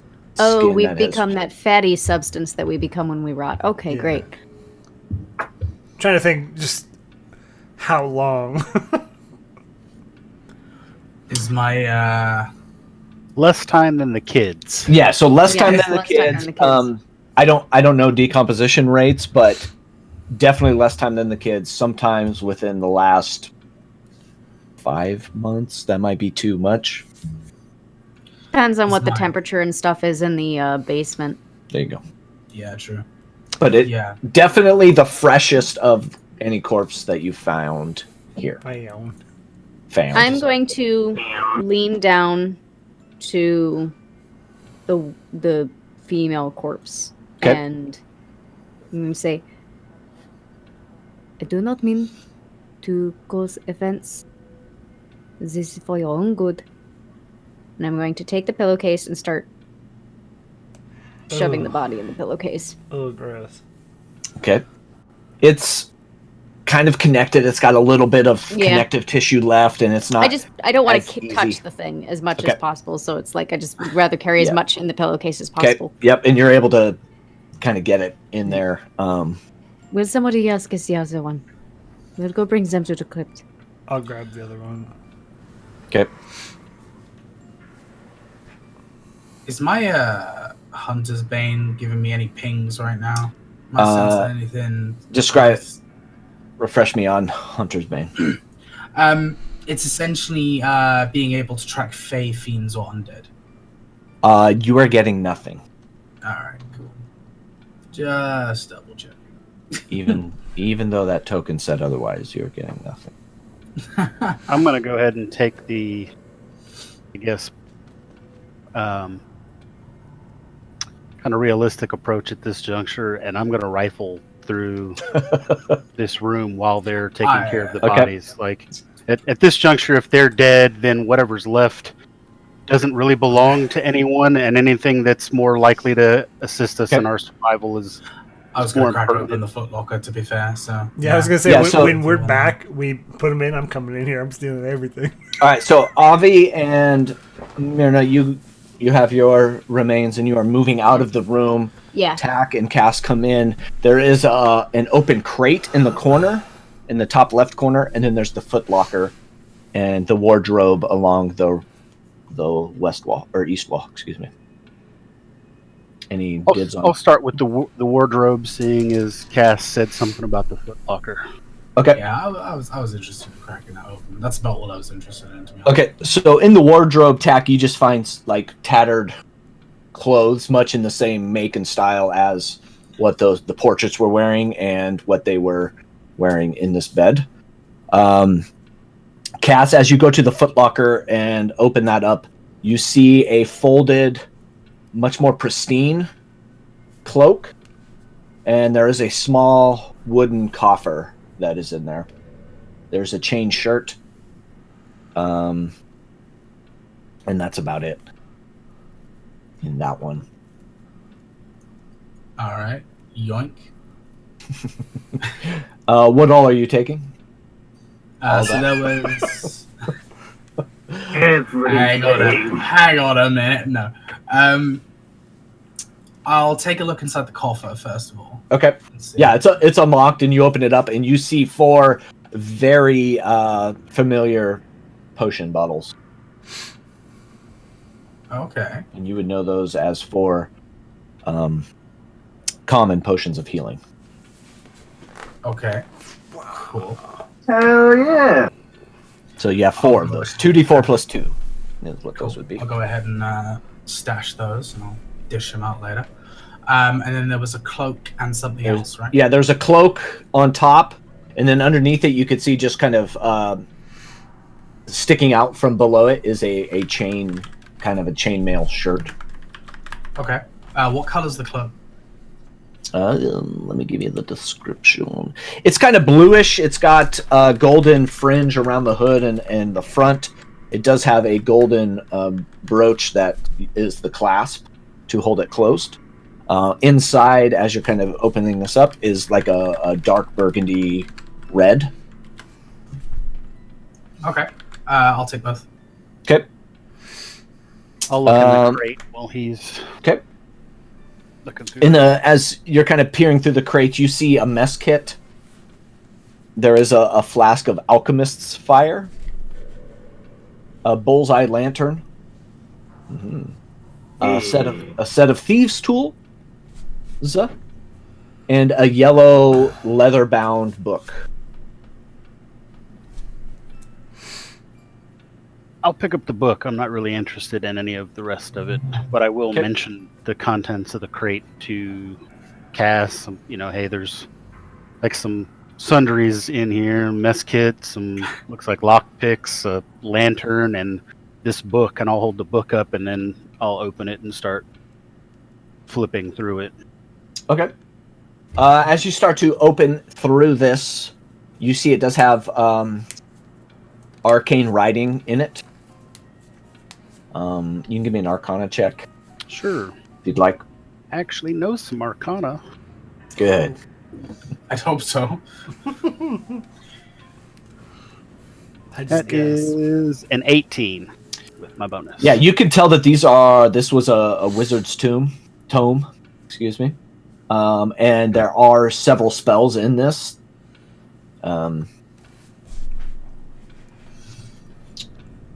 You know these spells, I can say, but they are wizard spells. There's Disguise Self, Identify, Mage Armor, Magic Missile, Protection from Good and Evil, Dark Vision, Hold Person, Invisibility, and Magic Weapon. How many of those? Never mind. Can you shoot me a list of those? Yeah, I will send those to Discord? you in. Yep. I don't have much use for any of them except the ones that can be ritual cast. So I will look up the ones that have ritual ability. And Cam, I am sharing something with you in Roll20. Ooh. Understood. So it should be in your handouts. That's the cloak you found. Oh, it's pretty. Yeah, I was debating whether or not I wanted it, but now I want it. It's pretty. That is Who my. cares if it's functional as long as it looks good, right? It does look good. It is not questionable leather. It is fine. No, If it Tech, is. if Tech is calling out these other items and Yeah, I mean, probably swoop them up, Yeah. and it's gonna light the bed on fire. Sneakily, Why? if possible. Why do you need to do this? There's a bottle of Alchemist's fire. Just use that. I mean, don't use that. That's I was gonna say, don't use that. That might be good to use later on. That's a grievous misuse. But No, I'll keep that. I'm gonna light it on fire using prestidigitation without anybody else noticing, if possible. But I'm gonna swoop up like the thief's stool and the alchemist's fire, and I don't know what the other one. How do you disguise casting prestidigitation? Like, there's somatic and verbal components. Sir. Hey, stealth it. So in the chat, I posted everything that was in the that crate. So you can add that to your inventory if you'd like. Tack, are you staying within this room? Judging by where tokens are. what has Tack actually taken from that crate? Sorry. I just took the yellow bound book, and then it looks like Bull took the rest of the items from that crate. Yes. Cool. I will And- keep what I've been given. So the cloak, the vest, and the potions for now. I'll toss them out a bit later. Okay. I'll leave the room once we're done. All right. And then I guess Bull, that gives you free reign to. Yeah, he can Light light this the bed thing on on fire. fire. Fine. Yeah, I'm lighting this room up. I'm lighting it ablaze. I'm gonna do a couple actually. I think I can do 3 at once. So I'm gonna light up like the fucking this thing, the foot of the bed, and the actual bed, and walk out. Yeah, and it's a tinderbox in here. It's just they all take to flame pretty quick and easy and start to burn. With everything else being stone, it's not going to spread. It's just going to stick to those material pieces of the furniture, and they start on fire. Smoke starts to come out and billow and starts to fill that room in front of you. I would say, at this point, we're probably laying the 2 other bodies in their caskets. Okay. So Avi and Mirna, you two are up there placing in their respective burial chambers. And as you do that, everybody gets a point of inspiration or an inspiration token. So we'll say a D8 that you can use at your leisure. Wonderful. For doing the right thing and putting the bodies where they should be. Where's the freaking kid? There are stairs that go down on this map, so I imagine. These stairs. These went to the. These went. Those to went here. down. Yeah, those went down to the sacrificial chamber. By the picnic table, though. These Would go that be up. the same way? Oh, those Nobody go actually. up. Yeah, nobody actually opened the door, but I'll give it to you. Oh, Bull's gonna head that way and Yeah. see. I guess Yeah, so received it. they go up about 10 feet, and then at the base, at the landing, 10 feet up, is a ladder that goes straight up. May as well. We've investigated this far, yeah? Well, I guess this is a last stop. See this God, I through. hope so. and Bull will start to climb up. Okay. I'll be right behind. And the ladder turns to life and eats you. Ah!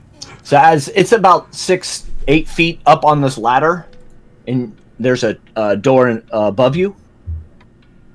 You can push it open if you'd like. Yeah, we'll just stop here. Can I Turn around. test it for traps? Yeah, I'll just push it open. Yeah, just push that shit open. Yeah. All right. This is going to bring us to a new map. Not new map. Map we've seen before. So you should see this in Roll20. Yep. Bull, if you want to put your token right down here in the corner of the first floor. What? See where I was pinging that? Yeah. So Okay. all the way down center, kind of. Wait, where did that go? Oh, where'd you go, Bull? See, it was right here. Yeah, right there. Oh, okay. Got it? I'm right behind him. Yep. Okay. In this room, is everybody following? Yes. Okay. Yep. So in this room, as you are coming up, Bull, and peeking your head, you see an oak-paneled room. Looks like a hunter's den. Mounted above the fireplace is a stag's head, and positioned around the outskirts of the room are 3 stuffed wolves. The padded chairs, draped in animal furs, face the hearth with an oak table between them supporting a cask of wine, 2 carved wooden goblets, a pipe rack, a candelabrum. A chandelier hangs above a cloth-covered table, surrounded by 4 chairs. 2 cabinets stand against the walls. The east cabinet sports a lock. The north cabinet does not. Bull will head towards the wine and Okay. try to fill up his the wine sacks Okay. with And as red wine. you take a step through and you're looking around the room even more, you notice that the windows that are on the, if we're looking at the, I can't remember what it's called, the southern windows there are bricked up, much like what was up in Rose and Thorn's room. And as you're stepping towards the that wine, you see the entryway to this room. Scything blades start in a rhythmic pattern, going back and forth from side to side in this doorway It's here. here. The one entryway into this, other than the Gotcha. trapdoor. Okay. I mean, he's still gonna go ahead and do that wine thing if nothing else is going on, and he'll go ahead and alert everybody. He's like, "Hey gang, I think we tripped some sort of trap, and it's gonna be kind of a pain in the ass to get out. But I think we should just these way." And this is all why he's like pouring the wine into his wine sacks to maybe block up these sides. I don't know. Hey, I'm just spitballing. Anybody else got an idea? Feel free.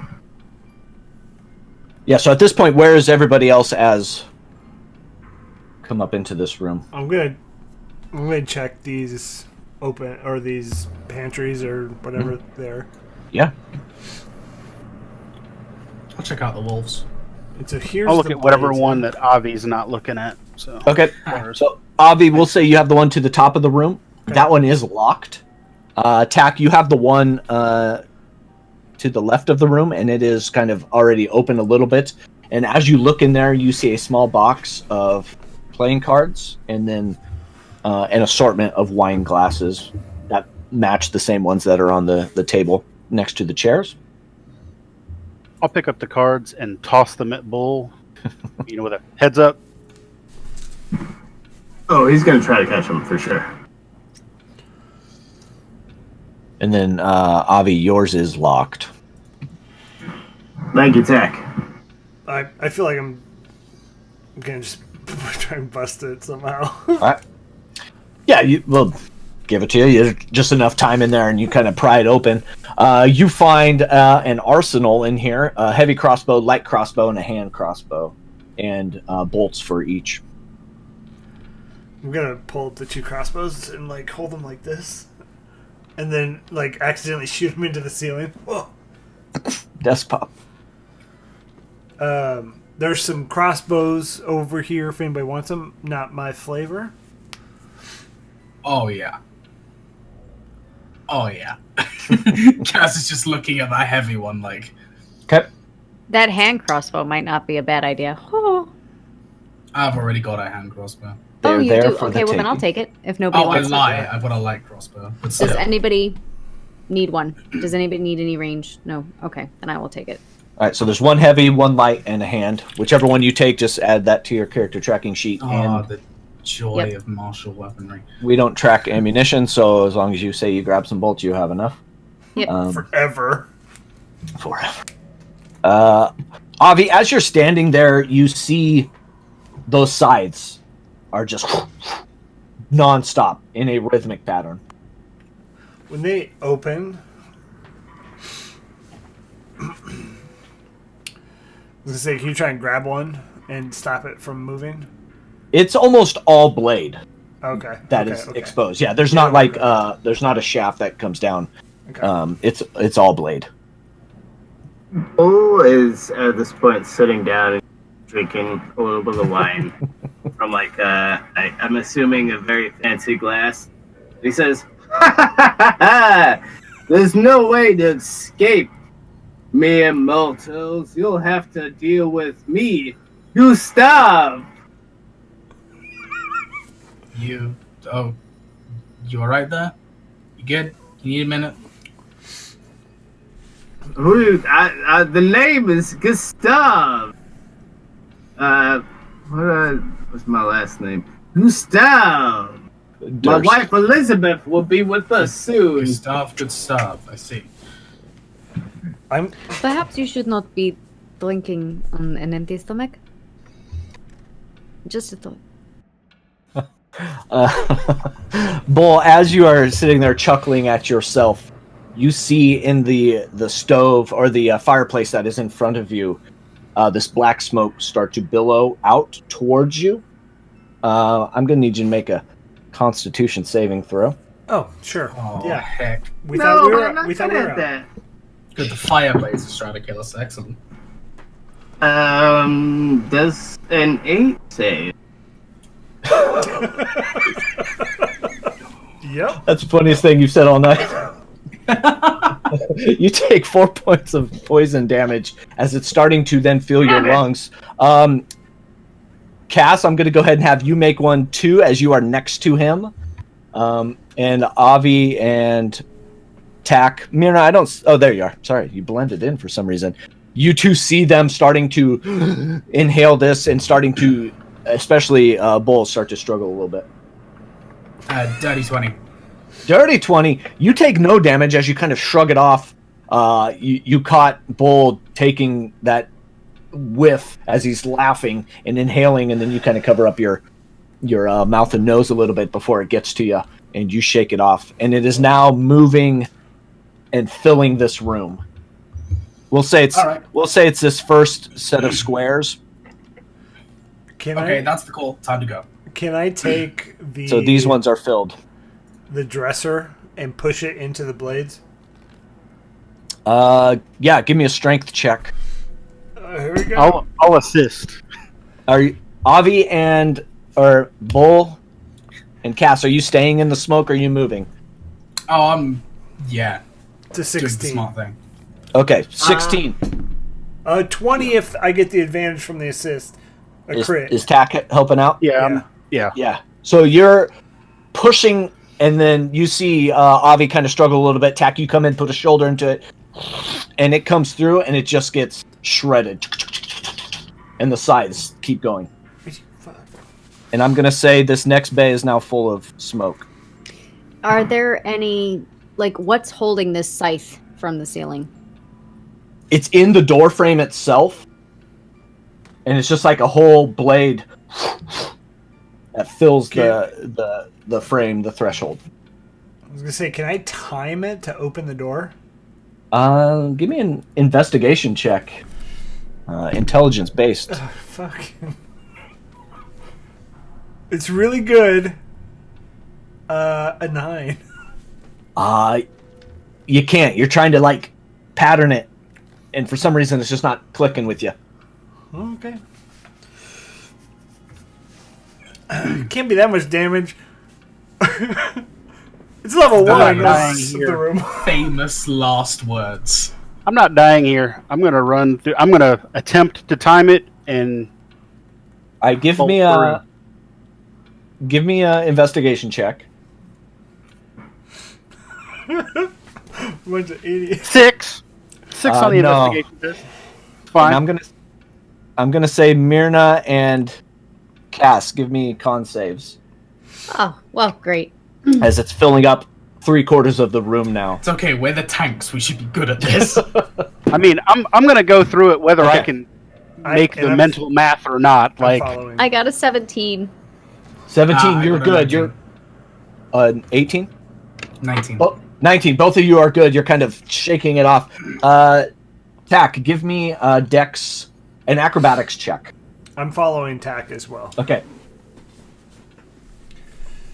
acrobatics check. Okay.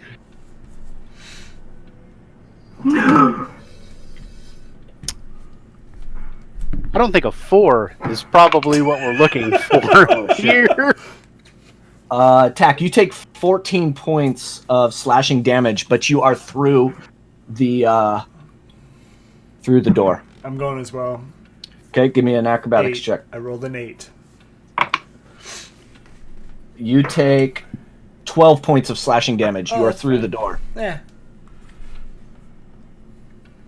Considering I've been having to roll at disadvantage, I've been rolling so well so far. Oh, that's right. Yeah. Disaster. Thanks for being honest. Something is going to go horribly. Something is going to go horribly wrong. Bull, give me a con save as you are that bottom corner. So lucky. 19, Okay. I've got a couple things that I wanted to. Okay. Yeah. Dude. Oh my god! You guys didn't see that fucking deck save. Yeah, that's also an 8. Is that a deck save or a con save? No, Are you going through the door? Like, in real life, that was a deck save. My dice got you. flew out, and I caught it. But con save, it was an actual 8. All right. So you are going to take 5 points more poison damage as it's just filling your nostrils. Well, Bull will look towards Myrna. Myrna, do you trust me? I suppose. What choice do I have? You know what? I'm gonna take it, and he'll touch her and Misty step out of the room with her, and yeah, Okay. Yeah, you're just Misty step out of the room. I Bamf didn't on know the you other could do that with side. Misty Step. That's cool. At level 3 for Eldrin, you can. So you can move your tokens into the other room. Cass, what are you doing? This room, 1 square left. Yeah, I'm running. All right, I'm acrobatics running check. This is gonna go poorly because my dex is awful. All right, let's go. Is it disadvantage? There it is, the natural 1. Oh no! You take 11 points of slashing damage, but you are through the That's door. not bad. And Avi, And, as you are everything is at disadvantage right now in terms Okay. of ability checks. okay, Avi, you see every doorway in here are just sides. Myrna, you start to see smoke billow out of this fireplace that is right next to you. What the? Well, this is why I told you not to light fires. Question. The sides, are they, like, how much of it is pole? Like, is the pole far enough down before the blade?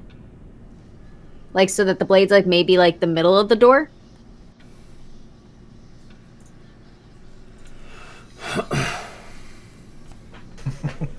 As written. All doors are gone, replaced by slashing scythe blades. But you can see through So- them. So it's almost like those pocket doors, right? So it's just So there is no mechanism Okay, so it's that not you like can it's see. a scythe hanging from the. Okay. Right. It's a full door-sized blade that just, and there is a little crossover as they come through like a scissor would. But if you want to give me an intelligence or an investigation check, see if I do. you can get the rhythm. That'll be a 16. Ooh, it's good. I'm Yeah, you're kind of like, I got this. You are getting the rhythm down now. Are you relaying that information to everybody? Yes. Everybody has advantage now to make it an acrobatics check out the door. I'm going to cast my flame seed right here. Okay.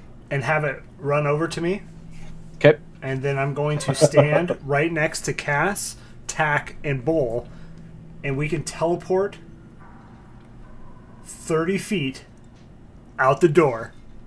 Since Can you grab that many? Yay! Everybody within 5 feet of it. Holy shit, that is overpowered. So, And you know this entryway, so you've been here. You know where you would be teleporting to. well, the doors are gone, so you can see all the way through it, right? True. Blades. So I'm grabbing, since Myrna went through, I'm going to grab. I haven't gone through yet, but you can grab them. Okay, so, well, if you're not going through yet, I'll grab Well, everybody. You're all in this foyer room with the staircase. Yeah. So I will grab everybody and So you just can grab everyone. teleport out. 30 feet. That is insane. So That's the gonna- spirit and each willing creature of your choice within 5 feet of it teleport up to 30 feet to an unoccupied space you can see. I have words with Wizards of the Coast and their unearthed arcana. We'll consider that a win for this death house. So immediately, you guys are out and on the front porch of this death house, and those scything blades are still going behind you. What just happened? I Bull, please remove the drink you just took. Clearly that was the cause. I'm I going think- to sit down and for 10 minutes and cast Prayer of Healing for everyone. If people are willing to sit on the porch for 10 minutes. Yeah. Bull will hang out. He'll actually go out and flames. Breaking up. Just the Adam. one. Yeah, you cut out just a little bit. Oh, there was a potion of like flame like that, right? Yep. I'm gonna throw that up into like this. We'll toss it up there. You're throwing it up on the balcony? Yes. Okay. Everybody can take back 14 points of damage. Sweet. Oh, what a heal. Give me just a dex check, Bull, just to make sure you're good at hook shotting that puppy up there. Yeah, watch your heads, by the way. That is a another natural 20 plus. Bam. What's his dex? Oh.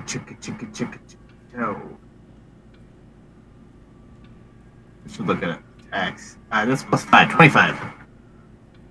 Yeah, you definitely get it up there. I'm just reading the stats on the Alchemist Fire. You make a attack on a hit. Takes 1d4 fire damage at the start of its turn. A creature can... Yeah, so that deck that is up there on the third floor, you can see it flames start to billow up and building and starting to grab onto some of the siding and everything else. As you are out here, you see... Bull, you recognize this as that little wrapped bundle taken from the nursery when Kane jumped out so long ago.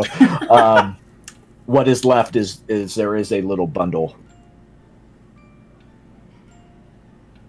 Bull will remember that and kind of walk over to it and pick it up. And foolishly kind of look around for Kane, like, remember that, and like, who's Myrna? I got, if we're burying the kids outside, I got Walter's back here. We already. I'll walk over and take the bundle and open it? Like, I thought we had earlier determined that this wasn't a baby, but I mean, I'll open the wrapping. I'll open the swaddle. Yeah, and as you open it, it just opens up, and it's just a blanket. I just start walking away. Oh, shit. In the fire in the Well- background, it is so cool looking. Yeah, we should probably move. Sorry, I Kane and I pulled this out of the grave upstairs. I thought maybe it was a baby bones in there, or a baby spirit. I'll put my hand on Bull's shoulder and say, "It's all right. You did your best. And now I owe you twice. Lucky me." And I'm going to follow Tack. Okay. And you should see the new map. Not new. Old new map. Negative. What? Oh, I got to move the player tag. Yeah. Oh, dude, Sorry, guys. man. New to roll 20. So this is a big map. It's going to take a little bit to load. But you are Bottom right corner. on that. Yep. In the right corner, kind of middle. Cute. It is morning time. That still the same clouds are blocking any sunlight from coming in. There is a little more wind coming through and keeping some of that stagnant air, pushing it through and making it a little more pleasant than what it once was. Do we see are we where the house is? Yeah, so that red little square on Tack's head. Can't see it. Red square on my head. Oh, is it? Different Okay, way. it's right where Tack is. It's in that hex. Sorry. It's blue. It's a blue square. Yeah, now it's blue. Goddamn pen is blue. Got red on you. Go red To on be clear, you use the alchemist fire to blow up the house, right? Yes. We didn't need Yes. that later. It's No, we didn't. It's fine. It's fine. Everything's fine. I'm just gonna make note of that. We wasted alchemist fire in my notes. All right. You no longer have it. It was only 1d4 damage, guys. Gang. Over a series Come of on. turns. Yeah, all right.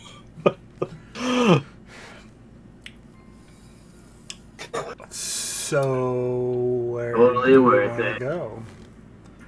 Can we I'm see thinking anything we- in the horizon?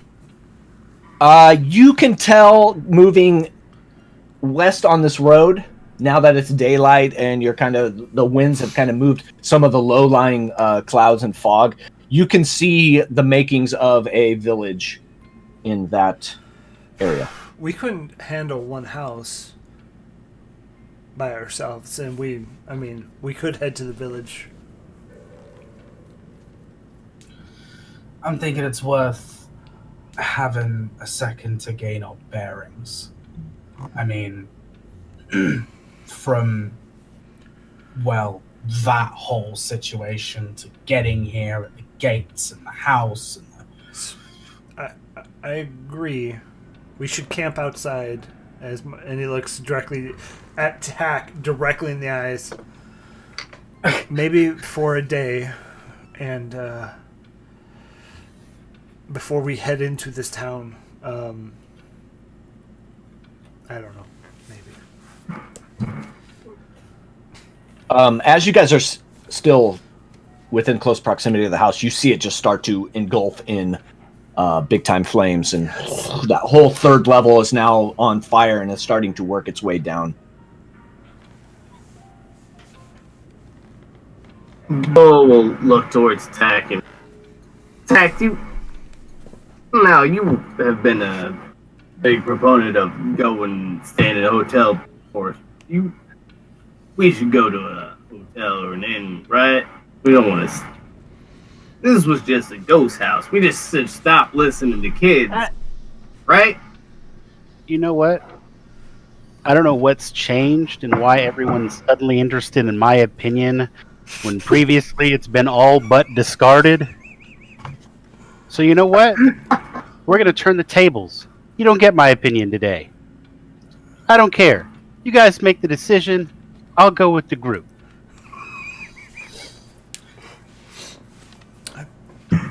Well, I'm gonna go ahead and say let's go. It's been.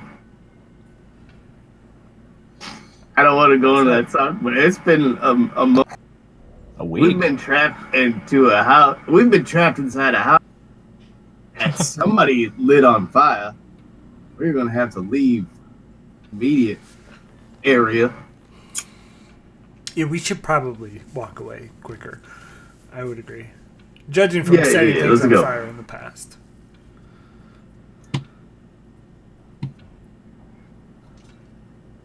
Adjacent to me, I didn't do it. Just if that's what you were thinking, Cass. No. I'm just Blame the fire guy, huh? Alright, so just are we wondering what I've got camping myself out into. in the woods? What are we doing? It's morning time. It's well, morning time. early Okay. afternoon. Early Yeah, afternoon. that changes my opinion.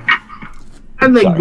we should just find maybe a restaurant, something, get some food, get a mead. I don't know, get a massage.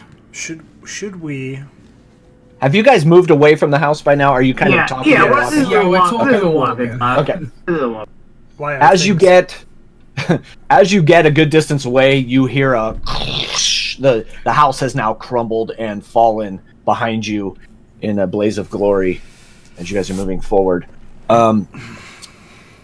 Everybody but Cass, because your passive perception is so low.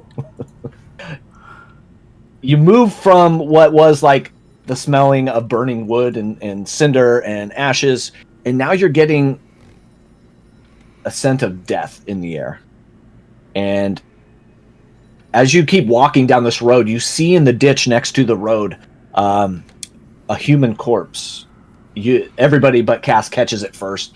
Cass, you eventually following with the group. You get there. It's kind of half buried in some underbrush, just kind of sticking out just a little bit. It's a young man. I'm gonna find a stick and poke it. Okay, it's not moving. I'll wait As you get closer, try and turn him over and okay. affect the body. At this point, all sense of decorum has left attack, and he's in full survival mode. And this is The a dead Band-Aid thing. is ripped off. Whatever was. He obviously doesn't need anything that he has left here, and it's just a hunk of decaying matter, as far as tack is concerned. And he's just going to rifle through the body, Okay. not being. Bunch of kleptos in this party. No, it's not even a matter of kleptomania at this juncture. It's really speak for yourselves. yeah, Tack's really gone into survival, and this guy's dead, which means whatever he has isn't going to help him, but it could help me or us. And so yeah, the whole sense of propriety is out the window at this juncture. Sure. Okay. So as Avi's kind of like taking a stick and poking at it, Tack, you come in and kind of push him out of the way, pull the body out from being embedded in this bush, turn it over. It is a younger man, very common clothes, muddy clothes. They're torn and raked with claw marks. You can tell crows have kind of been picking at it. It's a big note. In the dirt around it, you see paw prints. Probably been dead for a few days. In one hand is like a crumpled up envelope. Can I do like a survival check to see where those prints go to or from? Yeah. Your survival check. If 18. anybody wants to help. You want a hand with that? That's We'll kind do. of my whole shtick. Oh, sorry. Yes, please. So you can either roll advantage, Avi, or Cass, you can roll. Go ahead, Cass. I'll be Sherlock Holmes and you can be Watson. I mean, we'll see how poorly this now goes. What are we taking for this? Survival. Oh, So- you have disadvantage. I should have rolled the advantage. That is true. But if it's undead, fey, or fiend, I get advantage. It is not. It's not. Damn! Okay, even with disadvantage, that wasn't too bad. That was still a 13. 13. 13. You kind of, it's some of the dirt and mud is kind of muddled, and you're having a hard time pick it out. Avi, you're able to kind of like hone in and see it. These are wolf prints, and then paired with the claw marks on the body, painting a pretty clear picture. And which way do they go? North. And as you look up north, you see about a 3/4 of a mile of open field, and then the forest hits. I'm going to cast Locate Animal. Okay. Which describe or name a specific kind of beast, so clearly a wolf. And concentrating on the voice of nature in your surroundings, you can learn the direction and distance to the closest creature or plant of that kind within 5 miles. Ooh. Okay. As these two chuckle, Bull's gonna take the note from the guy's hand. Okay. Kind of glad you cut out there. Yeah. Self-editing. Discord knows. Bull, I'm sharing something with you. Bull will grab the note from the Are you going to light it on fire? Maybe. We'll see. All right. What's it say? Bull, I have shared that handout with you. So, Avi, you are, and this is within 5 miles, Yes. and strictly wolves. That's, yes. Holy cannoli. You are getting pings all over the place. Mostly in this northern area up here. And kind of back behind you. Back in this area down to the south. Yeah. You're getting a lot. Okay. Do I see Bull? How obvious It's a is clear Bull that he's reading this thing? Bull, you want to give me a sleight of hand check, or are you letting everybody see? Yeah, I don't know where you shared this to me. It's in roll 20. Super obvious with it. I'm like, hey, gang, while you're looking at paw prints on the fucking ground, we got a note. Well, if you're gonna say that, I'll share it with everybody. Yeah, okay. Yeah, he's not being slick about it. He's gonna actually rub it in their faces, and then maybe just hand it to Myrna, since she's kind of the leader of the crew. Oh, now I'm the leader. When convenient. Can you guys see the note? It says handout. I cannot see it. I'm clicking show to players and it's not doing anything. But when I go to edit, I can do that. All players will do that. Save changes. Boom. You should be able to see it in your journal. Okay. So I will read this. Hail thee of might and valor. I, the Burgomaster of Barovia, send you honor with despair. My adopted daughter, the fair Irina Koyana, has been these past nights bitten by a vampire. For over 400 years, this creature has drained the lifeblood of my people. Now, my dear Irina languishes and dies from the unholy wound caused by this vile beast. He has become too powerful to conquer. So I say to you, give us up for dead and encircle this land with the symbols of good. Let holy men call upon their powers, that the devil may be contained within the walls of weeping Barovia. Leave our sorrows to our graves, and save this world from this evil fate of ours. This is much wealth entrapped in this community. Return for your reward after we are all departed for a better life. Koyan Idirovich, Burgomaster. Now, do we get the sense that this dead person is Koyan, or... He is wearing very common clothes, and he's a very young So probably not. man. Yeah, Perhaps so probably not. now is that more like a call for aid, or is that like, just keep clear and then once we're all dead come in and collect the Drink gold? the Kool-Aid. That's what it was. The latter? Yeah, that's the whole. Okay. Here's a warning to those who would enter our lands. don't wait till everything's dead, and come back when it's ruins and rifle through our bodies. Very respectful. I'm planning ahead. Okay. Instead, some crazy man has told us, "Hey, why don't you walk in there? It'll be great, I promise." Can Bull take another attempt at drawing the face of his pack? Whose face are you drawing? I believe you said they had an eye patch, and we found an eye patch at some point. Tack has No, the eye patch. your failed medicine check gave him an eye patch. But you can try drawing again if you'd like. Oh, I would love to. Yeah. The eye patch is going to be amazing. Everything else is going to be. I mean, I don't want to be. That is a third and probably final natural 20 of the night. You start to refine the cheekbones a little bit.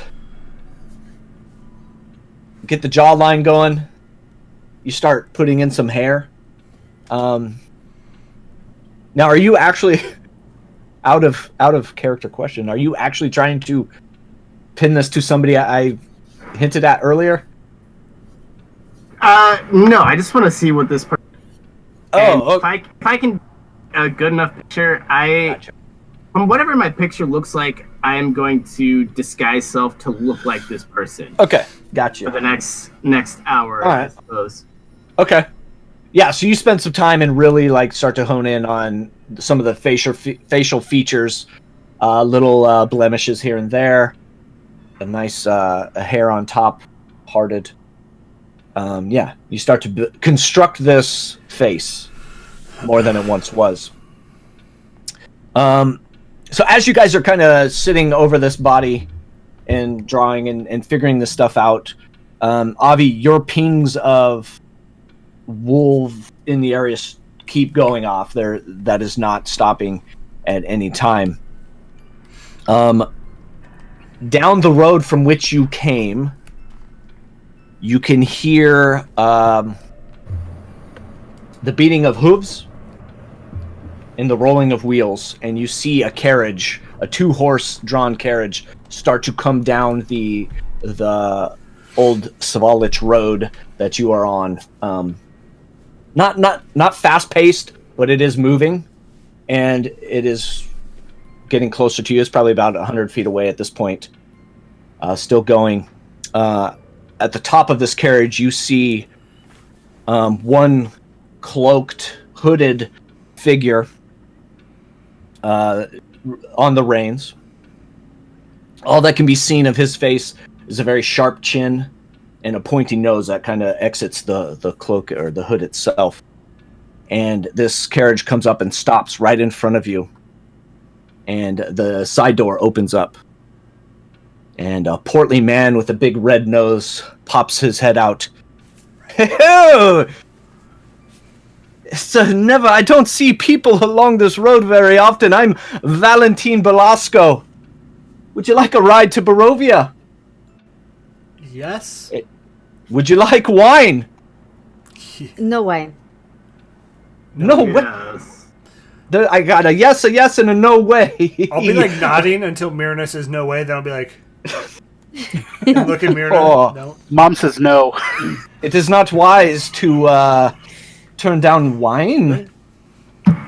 Perhaps another time. This is special reserve. I run a winery just up the road past Luna River. I have my own vineyard. Oh.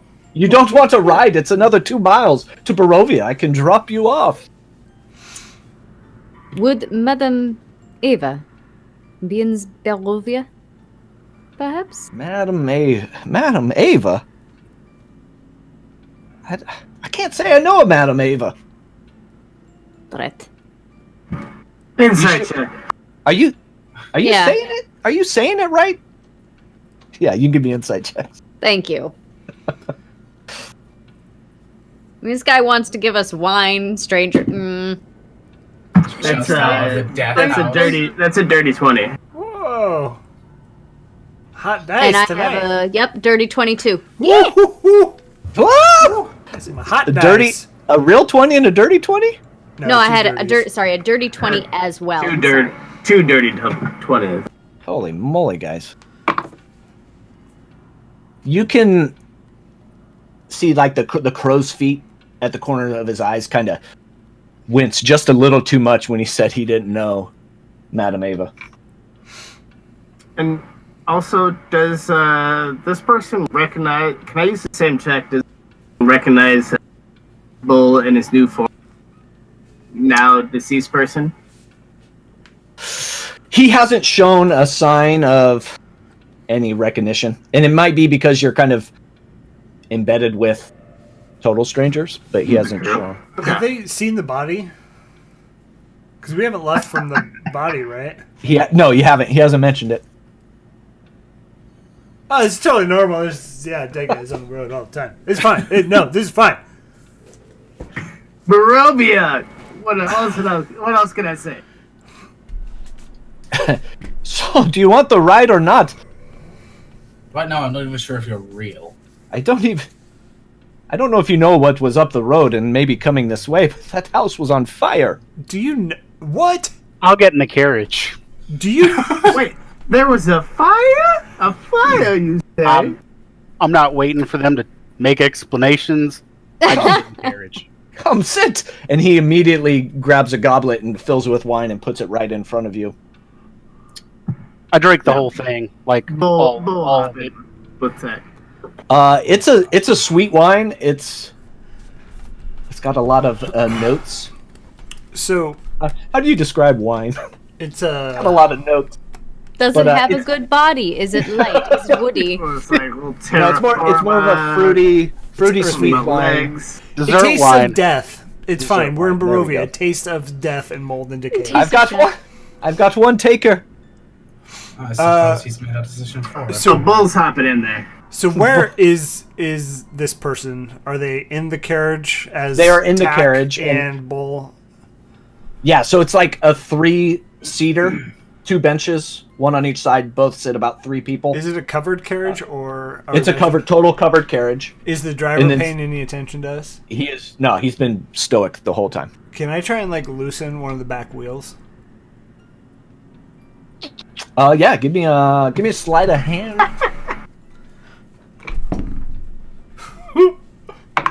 Oh my god. That's a 4. 4 total. Yeah. As you're kind of doing it and looking up at the driver and the door, the driver turns his head. Keep your hands off the wagon. Oh no, I was just admiring these wheels. As Burgomaster of Daggerford, I've never seen such beautiful wheels. So, Bull, you come inside We're just again. gonna ignore that. He fills you a goblet, passes it to you. You're sitting across from him next to Tack. I haven't got all day. I'll get in too, I suppose. I'll get in, but I will decline the wine. We'll say, Yeah, he tries. He definitely. Yeah, jump in, no to the wine. All right. Just very suspicious. Okay. And he closes the door, sits down in the middle. So on the other side, we got Tack, we got Bull. Who's next in? Avi was. I think Avi, you sit across. Myrna, you're sitting on his left side, and Cass, you come in and sit on his right. It's a full house. He's kind of a portly kind of guy, kind of spilling over into your guys' areas, seating areas. So what brings you to Barovia? Mistakes. You're gonna love it. Bull will look at him and is like, now, what was your name again?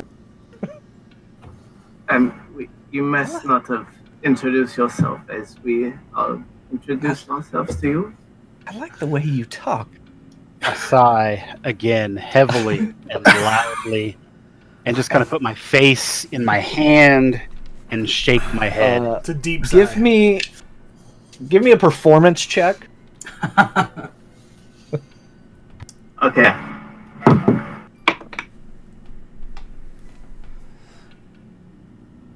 You're muted, but I think I read your mouth right. 21. Oh, that's a 23. Sorry. Oh. I keep willy-nilly. I like the way you talk, and I think I know why, because you sound familiar. You're not from here, are you? Why? Do I remind you of someone? You sound like a Barovian. Kind of all sour and Oh, well. down in the mud. Oh, I guess play with his ear a little bit. And at that, you hear the whips, the reins crack, and the carriage starts to pull forward, and the pace is a little picked up more. You will be to Barovia in no time. I will drop you off there. You'll thank me later. Clearly. No, what was your name again? Valentin Velasco. Velasco. Oh. Have we met before? Perhaps? Well, you sound awfully familiar. And Bull will undo a couple of buttons on his. There's no need. His robe, I suppose. We would not have met in that capacity, but trust me, when you get to Barovia, go to the Blood of the Vine Tavern. They sell my wine there. It is the best wine. But why? Okay. Why are you? You were just standing on the side of the road, and I couldn't help but see that there was a dead body at your feet. I'll put my hand on Bull's thigh and just squeeze real hard.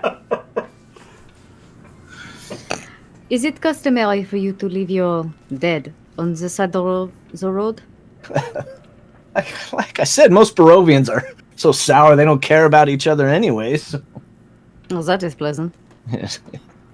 I mean, I don't know what he was doing outside of the town anyways. We are merely travelers here. Have you had much trouble?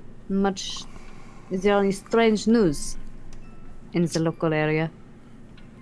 Well, other than that, that wolf tack, and there's the house on the hill up there that nobody seems to go to.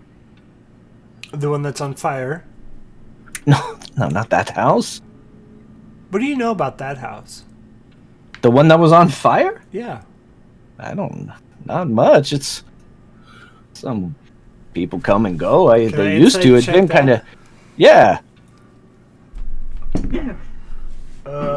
17 plus 2, 19. Look at you. Look at all you guys and your loaded dice. To be fair, I rolled a 4 sleight of hand, so... Yeah, you did. You could tell he's just being... he is lying to you. But it's real kind of like jovial, like... He knows maybe a little bit more than he's giving off, but... I'm going to pull out the skin cloak. Ooh. Put it on. This is getting weird. We're... driver! Hurry up. He's getting a little uncomfortable, you could tell. You see, Bull looks to Tack. No, Tack, you should be applying pressure to our friend over here, no? After me? Oh my god. I'll lift my head back up, and I look like Valentino. Ooh! And his eyes get real big, and his mouth kind of goes agape. No more games. You guys know magic? This is good. Magic time. My face changes right in front of him, back to what it was. Oh, It's not magic. it's the wine. Too much wine. What? And he's gonna kind of like reach out and And touch. try to face. touch your face a little bit. It just feels real. I'm gonna reach out and touch his face. He sees your hand Valentino's come up. face. Yeah, he kind of waves it away. You cannot touch, and he's move your hand over to Tack's face. It is real. It changed in front of my face, in front of my eyes. I'll switch More- back. If we're I'll all switch back touching into his faces- face and say, "What was your name again?" And I will mimic his accent. I just told your friend here it is Valentine Velasco. I'm Valentine Velasco. The Got it. Velasco Winery past Luna River. taking tax speed. Bull will also look like Valentine Velasco. Why? Pull out two daggers and put it up to his throat. Say, Oh. you tell us what the fuck we need to know. I don't know what your accent was. And do it now, buddy. I don't know what you want to know, but this is... And he's going to grab his wineskin and start to fill up the rest. Bull. And almost There is like... no need for violence here. He's a simple man. You don't have to need to threaten. Cass is just head in hands. Man, just navigate the wagon. Just Oh, do you see my hands? This is exactly what Myrna is doing. Like, I kid you not. Like, they're... now we've all met people like this. They pretend to be nobodies, losers, like just fucking nerds. So then they come out and they're just like the big bad guy. So I think we're nipping it in the bud right now.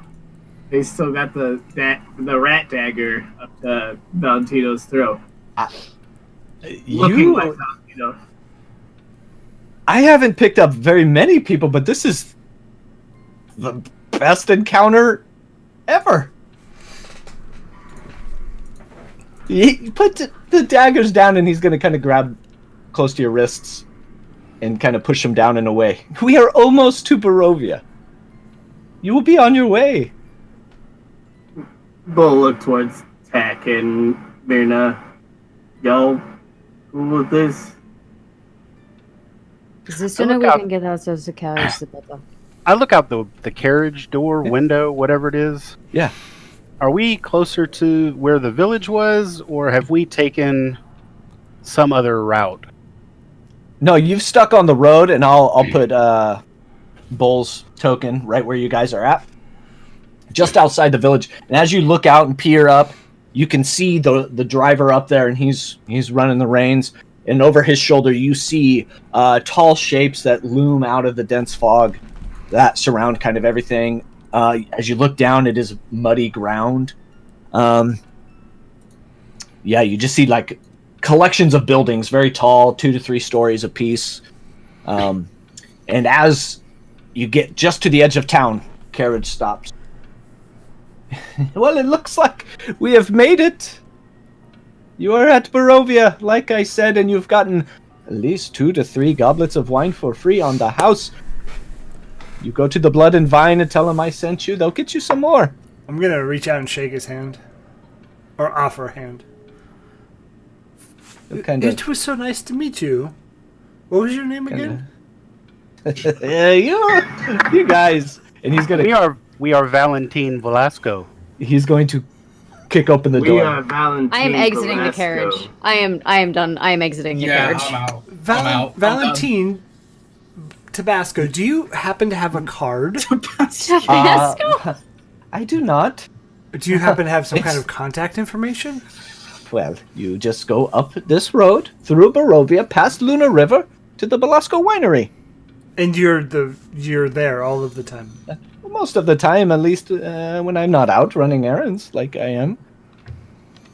But there will be somebody there that surely they will just tell them you know me. And I mean,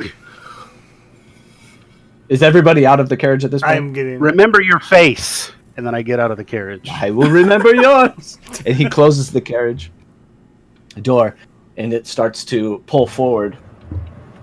And as it's going through the town, you see his hand come out of the carriage and drop a white piece of paper looking thing.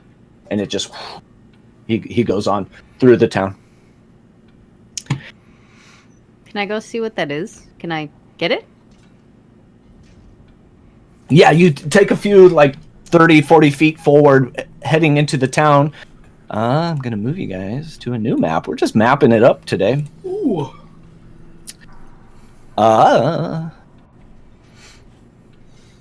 This is both Cass and myself saying, what the hell have we gotten ourselves into? And you are currently right here on the eastern side of the map. Yep, right there where Avi put his token. And you see... You say you think you'll have everything. you're only here when I want to. Lisa Loeb. You see... Sorry.